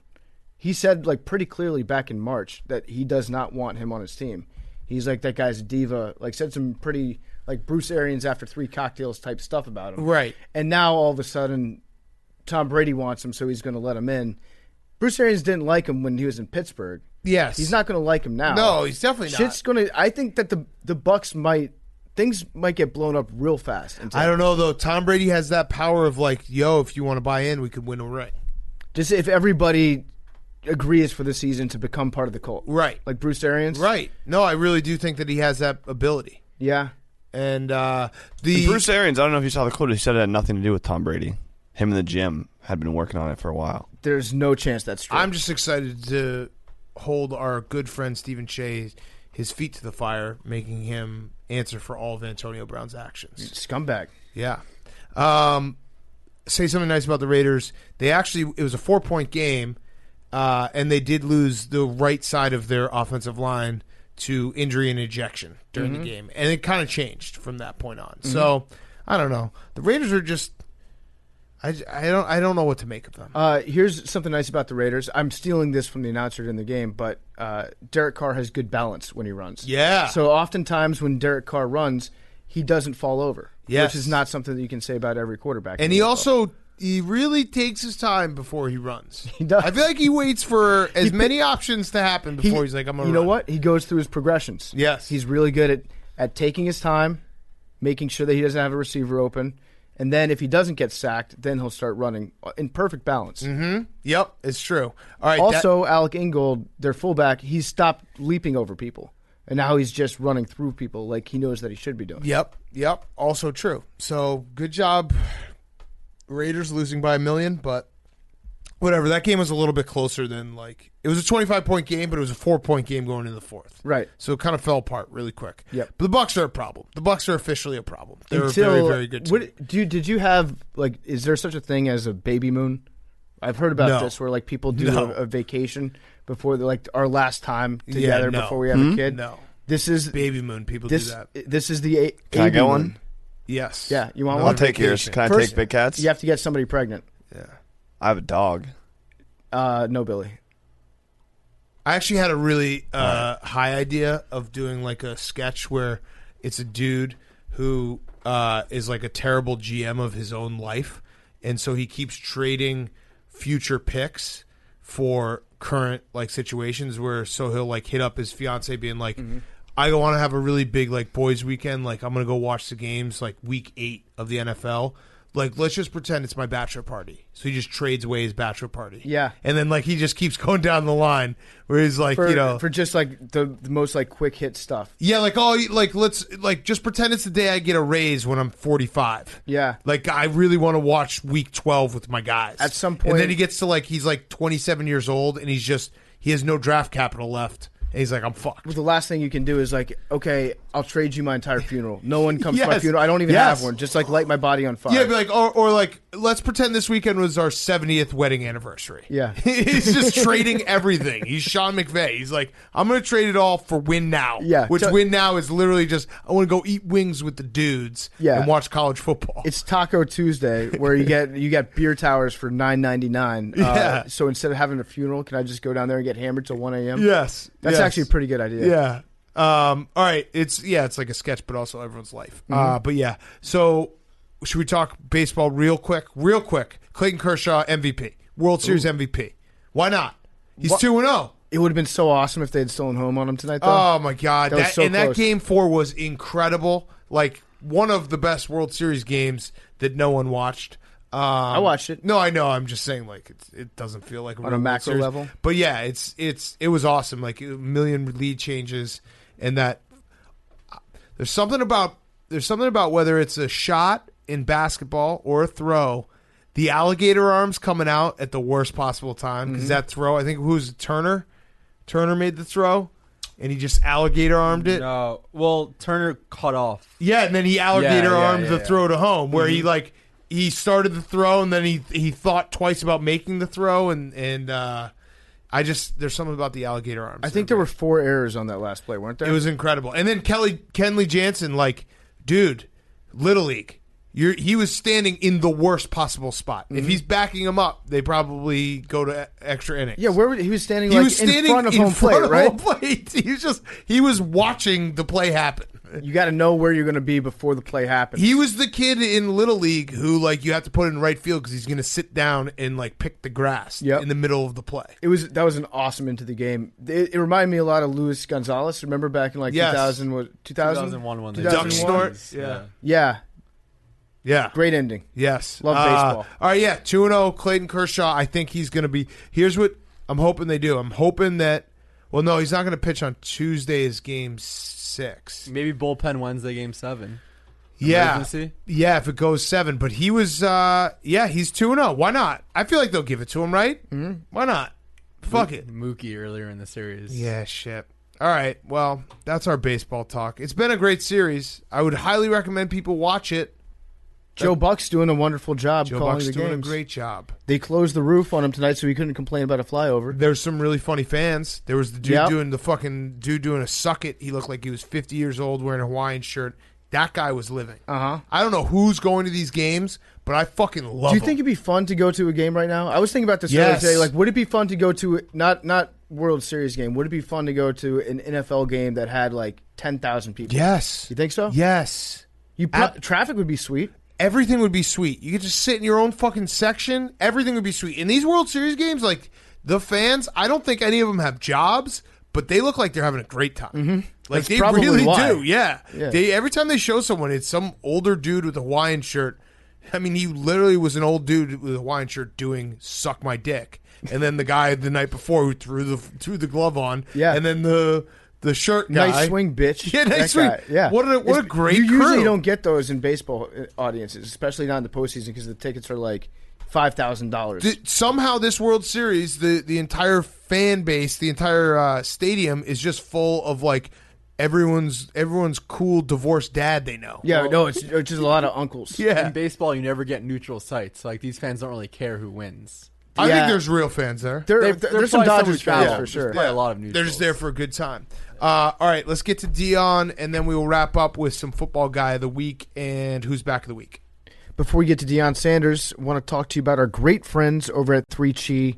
3Chi is the leader in hemp-derived cannabinoid products. All their products are formulated by a biochemist. They're made in the USA with USA-grown hemp.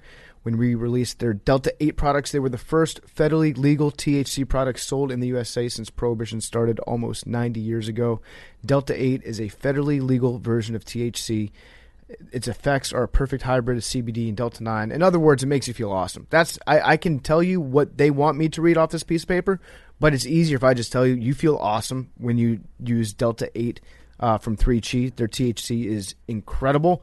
You're going to have the similar buzz that you get to Delta 9, but you don't get the laziness, anxiety, the paranoia, or the mental fogginess. You feel more outgoing and more active with increased confidence and almost none of the anxiousness or paranoia that you get with Delta 9. You feel great. It's awesome if you want to go to sleep, if you want to take a gummy to just knock the edge off on your couch over a weekend, if you want to just chill out, just meld into your lazy boy recliner. The best way to do it is to just pop a little bit of 3Chi's Delta 8 THC. They're not just the best in the Delta 8 industry. They invented the damn industry. It's going to have you feeling functional and clear-headed instead of lazy and paranoid. You'll feel great. That's the best thing I can tell you. You feel great. Start off slow. Take a half one. See how it hits. And then you can kind of amp up from there after you figure out what your tolerance to the 3Chi Delta 8 stuff is. So check it out at 3chi.com. That's 3chi.com. Use promo code PMT at checkout. Get 5% off your order. You have to be 21 to purchase. Just go to 3chi.com. Get some Delta 8 vapes, gummies, tinctures, and oils. You can even make your own homemade edibles with those. Check them out at 3chi.com. And now here's Deion Sanders. All right. It is Monday, so we have our favorite coach, Coach Prime, talk to us 10, 15 minutes about the NFL Sunday, Week 7.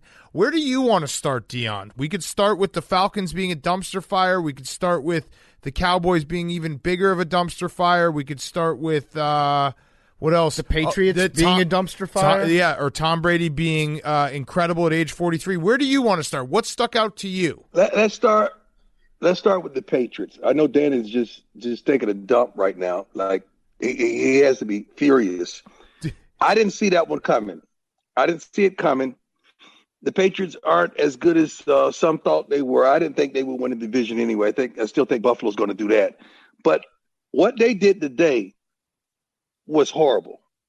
I've never been able to associate that word with the Patriots over the last decade. But that today was horrible.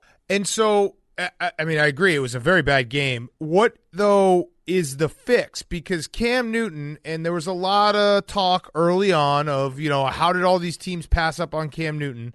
If you take out the Seattle game, which every Seattle game becomes a track meet up and down, he hasn't looked that great passing the ball. He's looked good running the ball at times. So what is the fix? Right. Is it mechanics? Is it he's not fully healthy? Like, where do you see it going to try to get this back on track for them? Well, first of all, let's start with the defense. That's the true. Defense is a glimpse of what it once were. And Cam is the kind of quarterback that thrives on a good defense, that they could control the clock and run the football with his read options and all of that. When Cam has to sit back in the pocket and throw you back into the game, that's not who he is. Mm-hmm. He's not going to be successful. I've never heard no one say consistently, hey, man, boy, Cam is just ate us alive throwing the ball today. I really hadn't heard that associated with Cam Newton. I heard a couple people use the E word. They tossed the E word out there about the Patriots, saying they've never seen a New England team play with this little effort as they did this week. Yeah. I don't. So it's tough for me to like watch a professional football team on TV and know like from the outside when they're not giving 100% effort and when they are. From your mindset, like, do you actually think that like maybe they've just taken their foot off the gas? Maybe there's something mentally going on? I just think it's the level of play on the defensive side of the ball. Offense as well, but really on defense. Like, that's what we see consistently with the Cowboys. Like, come on, guys. You got to try a little more than that. Like, when you start seeing long runs and you start seeing, like, explosion plays with run, we understand you can have an explosion play, which means 20 yards or more offensive play. I understand that with a passing game, but when it's a running game, when the run has explosions, that don't make any sense. That means guys are not getting to the ball, guys are not doing their jobs, guys are not filling their gaps. And it just consistently is the kind of things that we see for the Cowboys, not necessarily the Patriots, but we saw it today. So if you look at those two teams, the Patriots and the Cowboys, you've been on some pretty good teams in the past. At what point does Deion Sanders say it's time for the players-only meeting? We're gonna have ourselves a little chat minus the coach. Like, is now the time to be pushing that panic button? The Cowboys should have did that last week. They should have broke the glass because it is a case of emergency. And the Patriots should be doing it Monday morning. They should be doing it tomorrow because somebody needs to stand up and talk and take control, because what they did today at home, oh, my God, it was bad. But I tell you what, on the flip side of that, the 49ers look like the 49ers that we saw at the end of the season before they went to the Super Bowl. That's who they look like. With all the injuries that they have, they still look great. Yeah, no, it's incredible. I mean, Kyle Shanahan is such a good coach, the fact that they're able to do that with all those injuries. So the players-only meeting, how many times – can you only do it once a year, or could you get two? Can you sneak in a second? You can sneak in a second. You can. What I don't like is the leaders-only meeting, because if the leaders were leading, it wouldn't take that. I don't think that a leader would have a leaders-only meeting, because why are you gonna exclude the people you're supposed to be leading? Jim Boylan had his leadership committee. That's true, and that worked out. It worked out really well. Yeah, that was a bad. So all right, so in a players-only meeting, can everyone talk, or is it like no? Okay. No, so explain it to us, because we've never been in a players-only meeting, obviously. Okay. It's like the dogs would. Okay, I'm just giving you history. Suppose we had a players-only meeting in Dallas. So Troy has the authority to get up and say something. Mike Irvin has the authority to get up and say something. Emmett as well. Defensively, it probably was a guy like myself, Darren Woodson, Charles Haley could get up and say something. Everybody else got to sit down and shut up. Mm-hmm. Right. So sit down and shut up. Unless it's that guy that's really not known, but he works his butt off and he has the respect of the team, he could possibly say something. Have you ever been in a players-only meeting that like turned the entire season around where it actually worked? No. Is there one guy in the players-only meeting that you got your eyes on? You're like, this guy's going to go just snitch to the coach. He's going to tell everyone. He's going to tell the coaching staff exactly what's said here. No, because good teams, you don't have that guy, because you get rid of him. Yeah. He's like, he got to go. I feel like you make sure he's gone. I feel like Charles Haley was a good person to have on your side in a players only. You should probably just like walk out there naked and start body slamming people. Did you? Now, Charles, the naked part, I don't know how you knew that, but yes, the naked part is authentic. There's been like books written. A big nude guy, yeah. So like he was like when he's in the locker room, he would only basically put on pants if he was walking out of the locker room, right? Yeah. Charles did anything you could think of, anything, a game day, anything you could think of. Charles did it. Mm-hmm. Do you know that like we know everything about those Cowboys, or are you saying we don't know? Like, would you if we were like, oh yeah, remember Michael Irvin's White House? You'd be like, how do you know about that? No, you know a lot of stuff, but you don't know about everything that happened with those. That was before the prime. That was before me. I mean, I wasn't there in those days. Right now, I just Googled Charles Haley. One of the first things that came up was an article called "Charles Haley, the Last Naked Warrior." That's amazing. That's amazing. What a great title. All right, so the Falcons, I mean, what do you even say? Like, they're inventing new ways to lose. We say this every week, but that was Todd Gurley goes down and the Falcons win this game. Instead, they're now 1-6. They should be 4-3 essentially. Like, they have to now. Wouldn't you say this Falcons, like, they should be looking to trade some of these guys, right? Who's going to want them? Julio Jones, you don't want him? No, they're not. They can't trade Julio. Julio is the franchise. You can't trade him. But that's what I'm saying. You kind of got to start to make some tough decisions. But I guess they don't know who's going to be in charge of the team next year. So who would have the authority to trade anybody right now? Arthur Blank. Well, I'm pretty sure. Yeah, I'm pretty sure they have a handle on it. This is what they got to start concerning themselves with: the quarterback. The quarterback and the owner has a real relationship, and they got to figure out what direction they're going to go. Because when fans turn on you and start saying, hey, man, that guy has to go, you're going to have a problem. But he's attached to the hip with the owner. I'm not saying that it's Matt Ryan's turn to go, but that's the first thing oftentimes people blame is the quarterback. Yeah. Because that's been the most consistent thing there. Yeah. No, it's true. And it's always interesting when it feels like a franchise player has a true friendship with an owner because it can get messy. Right. I think they have more than the friendship. What about Pittsburgh, Tennessee? Can we talk about that game for a second? Because my takeaway was I still think that the Titans are really good, the way that they came back in the second half. Like, I think that either one of these teams, like any given Sunday, could beat the other. I didn't walk away being like, damn, Pittsburgh, like they have their number. Your assessment is 100% accurate. And I think Pittsburgh won in spite of Big Ben today. How many times do you win a game and the quarterback throws 3 picks? Mm-hmm. He was on one. He was feeling himself. He was old school Big Ben. Like, how many times? That never happened. It's no way possible. Like, it's like unwritten rules in football. If a quarterback throws 2 picks or more, it's almost impossible to win. And if you get a punt return, or kick return, or special teams touchdown against you, there's no way you're winning. That rarely ever happens. And they won today in spite of. Now, on a great note, I cannot believe, but I can, and I'm happy that Baker played well. I'm happy. Okay. I'm happy you brought that up because that was going to be my last question because Odell gets hurt. Very sad. Yep. We don't want to see – everyone loves watching Odell Beckham play. You know, there's hot takes about him, but I'd rather watch him play than not. Baker then goes just insane in that game. What are you going to eat a little crow for me? What are you going to do? No, they played the – I don't know if you know they was playing the Bengals. Yeah. I don't know if you know that. Okay. Yeah, it's playing the Bengals. So let's not burst our hands clapping. Let's not make our hands red clapping for Baker. But I'm happy that he showed us something. I really am. I'm You don't really sound happy. because when he plays well, my guys play well. When he plays well, my guys get they get the balls, they get credit. And now you see that you got guys to throw to. You just got to do your job.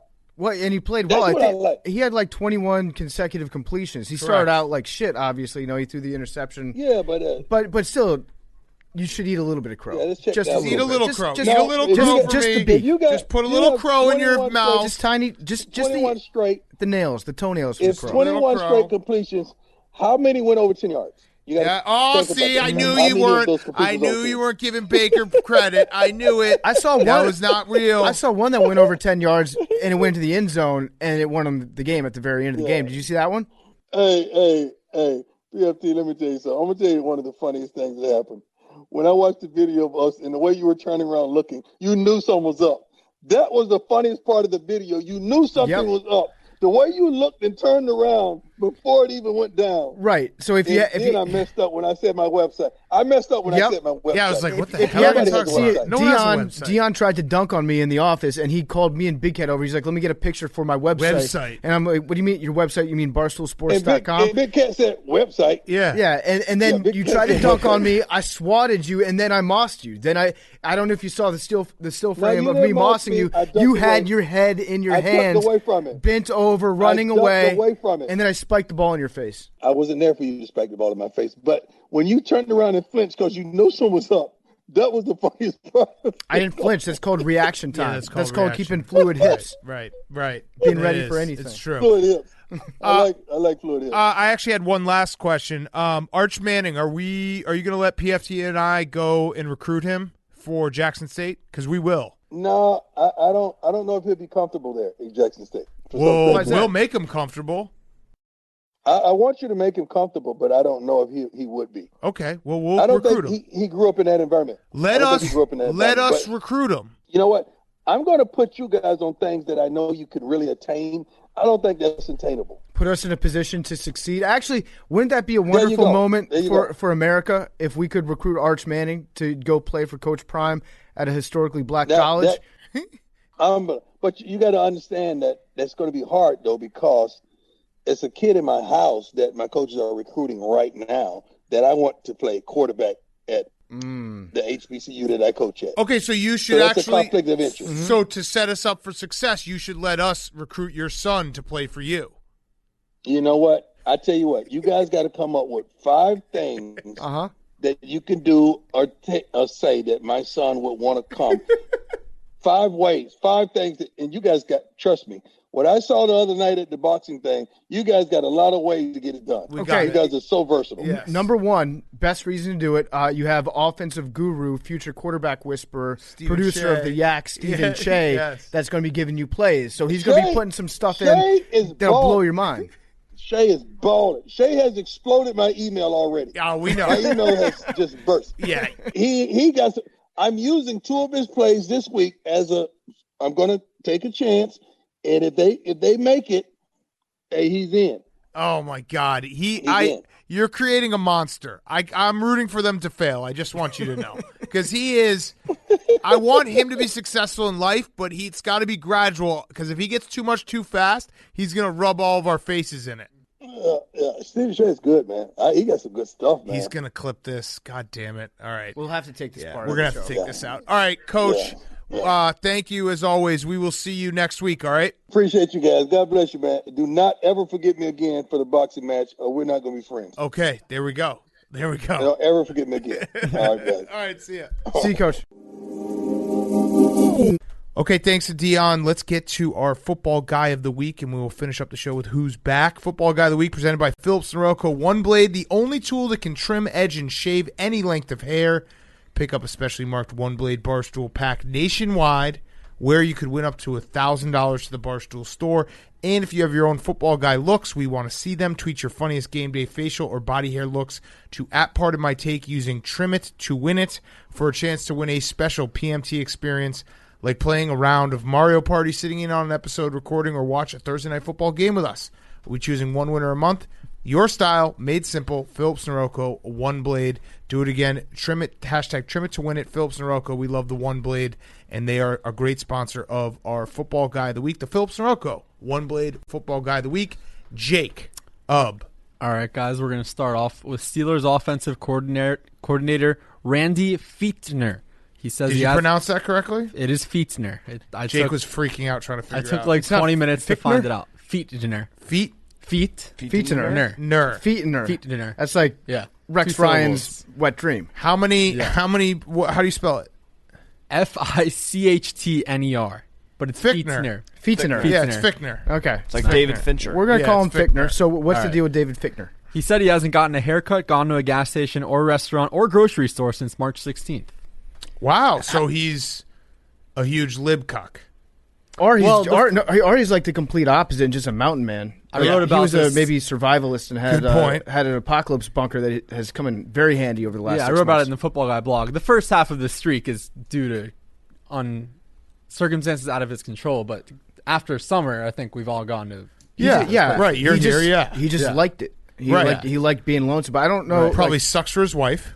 How do you survive? She's like, oh, sick brag. You haven't done anything around the house. Yeah, she's like, no, March 6th. I can't confirm that. He has not left. He probably, like, coronavirus hit, and he was like, guess what, honey? Can't take out the trash. Can't do the dishes. Can't do anything. I think that if you're a real football guy, you would have just stayed at the office the entire time. Yeah. So like, I don't know when I'm going to be able to get back in if I leave. So I'm just going to kind of make this my little guy nest. Yes. Yeah. Stephen F. Austin head coach Colby Carthel. I saw this. He took his shirt off and celebrated with his team immediately after his Lumberjacks had a big win on Saturday. It's a beautiful thing. It was great because if you see the screen grab, you're like, is this just a random dude who ran from the stands? Yeah. And then someone's like, that's my coach. Yeah. Like, what do you mean that's your coach? Oh, that's a strength. No, that's my head coach. The head coach. Sometimes when us guys just get excited about stuff, the first thing that we think of doing is just taking off clothes. Yeah, whipping For some the shirt reason, off. it just like it brings you in tune with your happiness a little bit. A couple of high school football teams in Michigan, they played each other in a big-time mud bowl over the weekend. I don't know if you guys saw this on Friday. I didn't. I saw the picture of it. Explain it to me in, like, exquisite detail. Dirty, muddy, Okay, disgusting. hold on. Slow down. Yeah. You couldn't make out the numbers because they were Wow. covered in mud. So it was like Jerseys, nice. every time you fell on the ground, it Odell was just Beckham's wet dream. Yeah.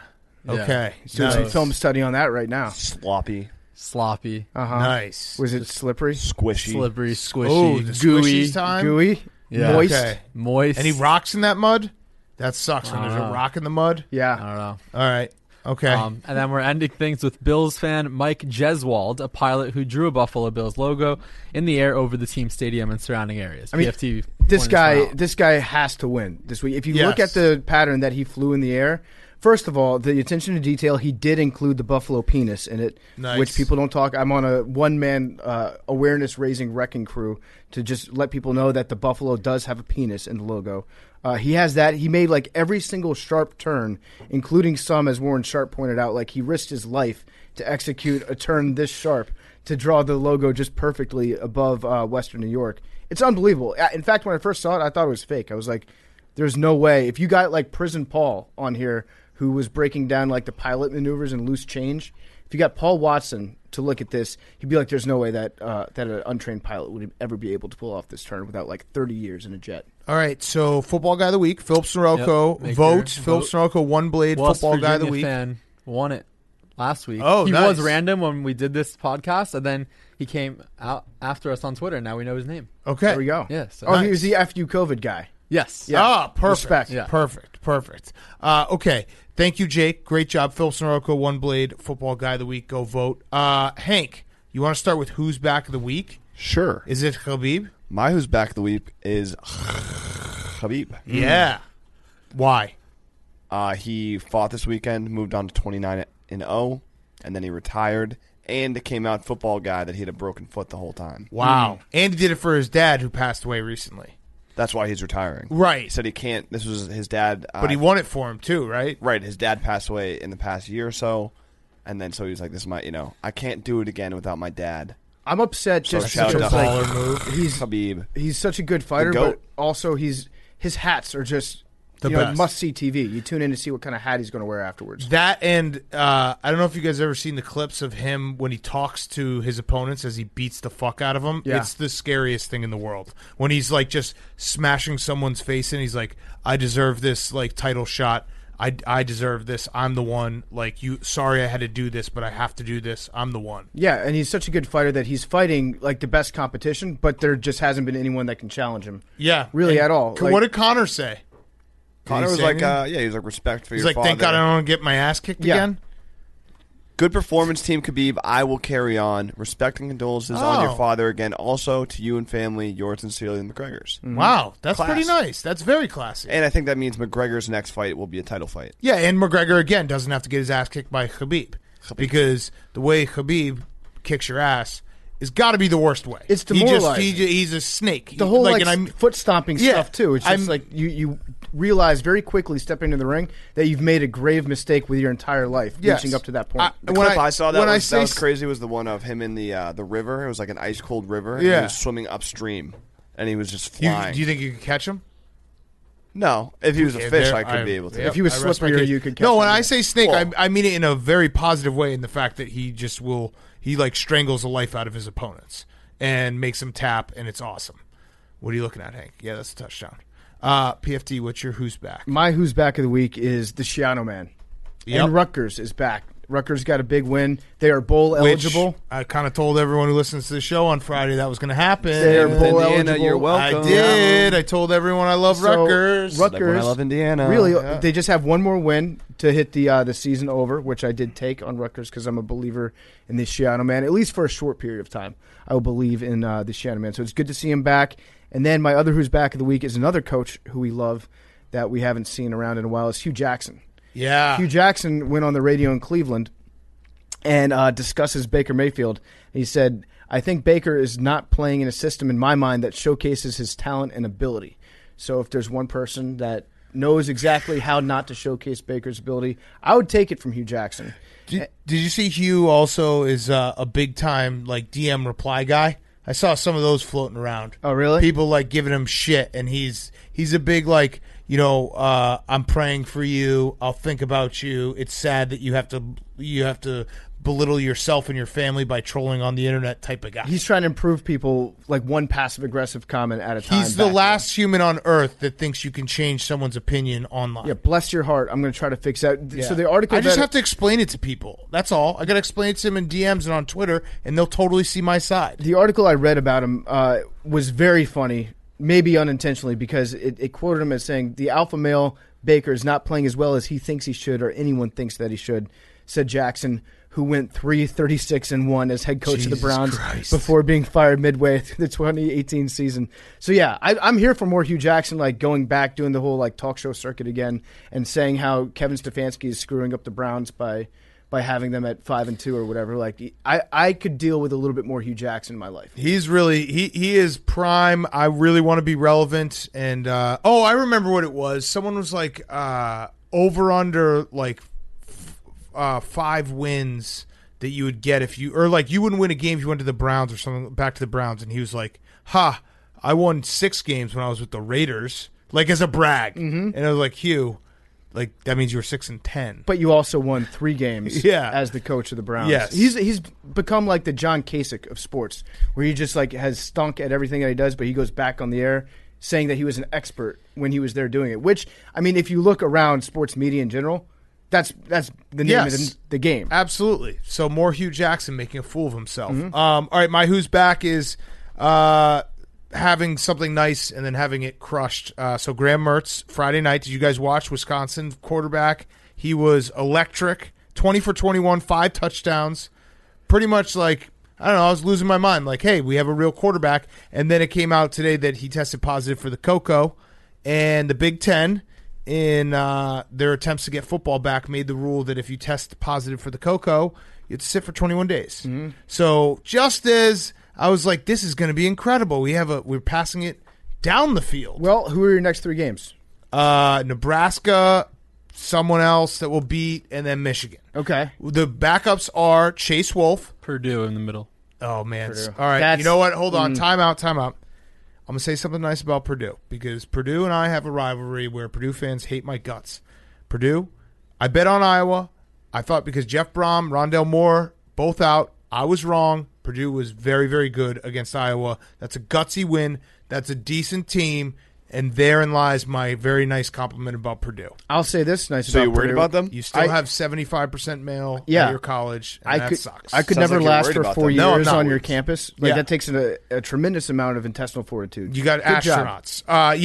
I'm hoping it's a false positive, but who knows? The Big Ten, this is where it all kind of falls apart with the Big Ten, having these rules, like, because they made these rules dragging their feet, being like, all right, we'll come back, but we've got to be extra, extra cautious. And now 21 days makes no sense.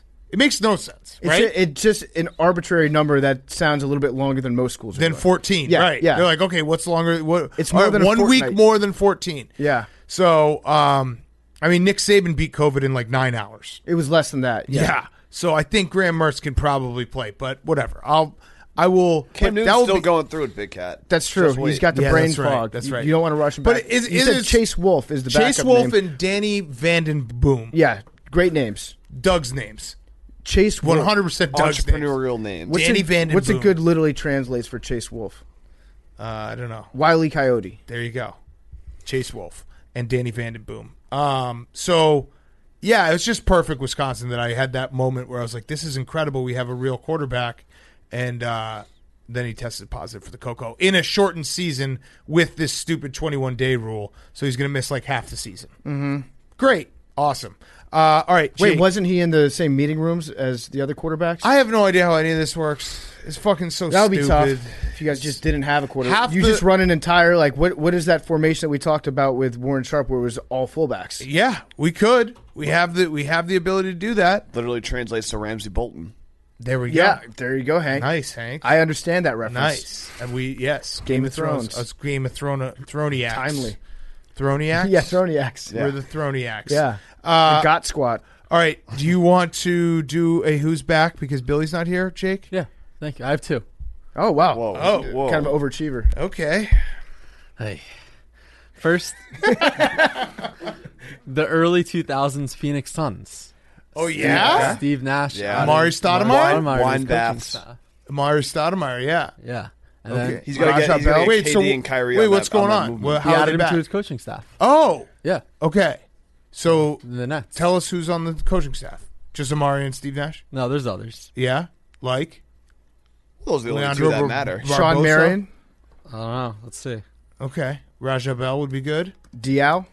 I like that. Amari Stoudemire. They were a really fun team to watch. Yeah. They're fun. Of course, they got fucked by the Spurs. They got fucked by the refs. All-time video game Well, team, they too. kind of fucked themselves, but it was more the Spurs. It was Bruce Bowen being a scumbag. It was a I think it was three-way Bruce fuck Bowen. Jock Vaughn. Was it Bruce Trayvon Bowen? Bryant. Well, Jock Vaughn was He was on there this last year, yeah. Right. Was I it think Bruce that's Bowen who was a fucking scumbag to the Suns and started that I think it was. I think it was. I don't know. Where he shoved Steve Nash into the scores table. Yeah, and yeah, then I'm pretty everyone- sure that was. yeah. Yeah, that was Bowen. But That the was Nets such are also going to bullshit. be doing like the alternating coaches thing. So really, it's just Yeah. it's not Steve Nash heading it up. We're going to get head coach Amari Stoudemire. Hopefully, he will bring the wine baths to the Nets. Yes. Yeah. We How much do does a need wine that. bath cost? Well, I think it's as cheap as the wine. So Franzia, Ooh, is a Best sponsor way. that we Best way. love. The best way to That do it we would be to love. use Franzia. Prices range Yeah. from anywhere from $75, which will get you a simple thermal bath and aromatherapy and access to the relaxation area, to $550, which will get you the red wine ritual. There you go, and then you could sell your bath wine to all the simps out there. Yeah. Oh, it's Robert Ory. I think it was Robert Ory. Bruce Yeah. Bowen was a scumbag for other things, maybe. He was just a pest. But Robert Ory was the person who did that. So the Spurs basically stopped the Suns from getting a title because of the stupid you can't leave the bench rule that was in place because one time Ron Artest went and beat the fuck out of a bunch of Pistons fans. One time. And then everyone had to change every rule. My other who's back is You were like 4. yeah, I don't remember. It's crazy. Recurring guest Andrew Siciliano back on the DirecTV Red Zone channel. Don't you Great to see him fucking back. It was dare. glad good to he's see all him back. healthy. Yeah, I'm glad he's safe. Yeah. I'm glad he's very Don't healthy. you dare. He's a recurring guest. Yeah, I do not like him. I don't have a problem with Andrew Oh, Siciliano. I do. But He bothers me. when you listen to more Scott Hansen, you realize that Siciliano Scott cares. Siciliano They both are sometimes awesome. sounds like he's on Quaaludes a little bit. Scott cares. Scott cares about the gamblers out there. He cares about fantasy. He cares about telling people, not giving people false hope. He cares. They're both Siciliano is just there to cash a paycheck. No, he He's got enjoys other himself. jobs. He does Scott crap. Hansen's only job is Red Zone.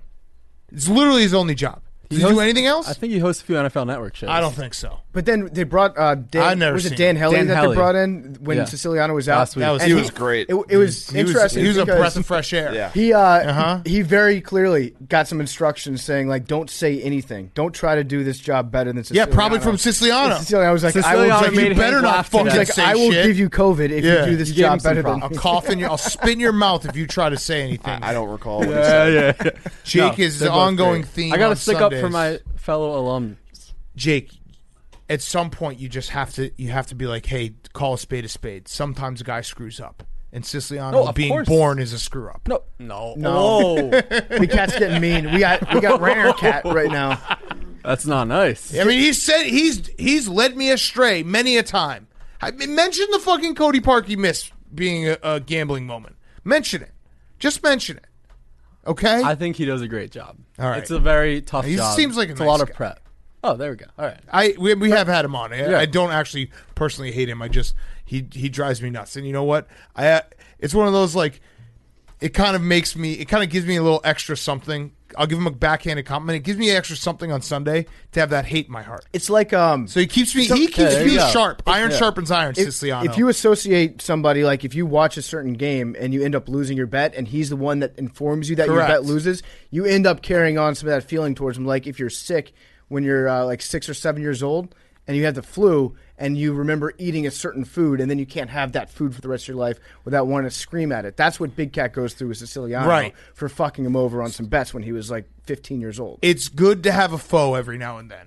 He's your Sunday punching bag when you have a bet, when you lose a bet. Correct. So Yeah. you know what, Siciliano? You serve a great purpose for me.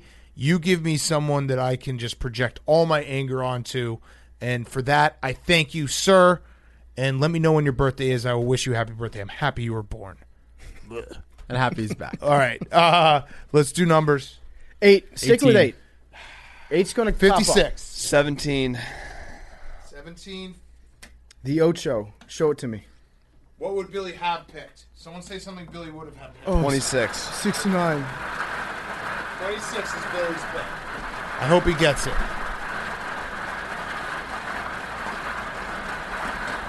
21.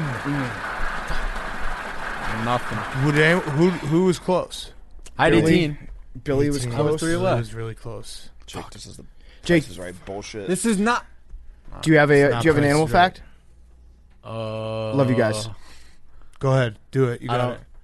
have anything. You have nothing. You have no animal What was facts. the name of one of you? Do you have Here, any I'll pets? send you guys this Yeah. picture Do of you my have any dog's pets? boner. Well, No, don't do No, it, Hank. Don't do Hank it, said, "Here's the animal fact." Yeah, rookie. Hank said to us, "Hey, you guys want to see a fucking huge dog boner?" And PFT and I both said, "No, absolutely Losers. not, Dude, this is the craziest. We're not bestiality, This is the dudes. craziest dog. I mean, it's one of those, like, if I have to see it, you Do guys not have to send see it. Do not send. No, we I'm don't. not going to look no, at Hank. we I'm don't. going to block you. No, I'm going to send your numbers to the send it. FBI. Don't send it. All right. Here's a fun animal fact. Koala fingerprints are so close to humans that they could taint crime scenes. Fun fact. Wow. They also get chlamydia, right? They also get chlamydia because they chlamydia fuck. from the fucking. That's why they're finger. Yeah, they finger and fuck all the time. All right. Classic koalas. See everyone Wednesday. Love you guys. Gone.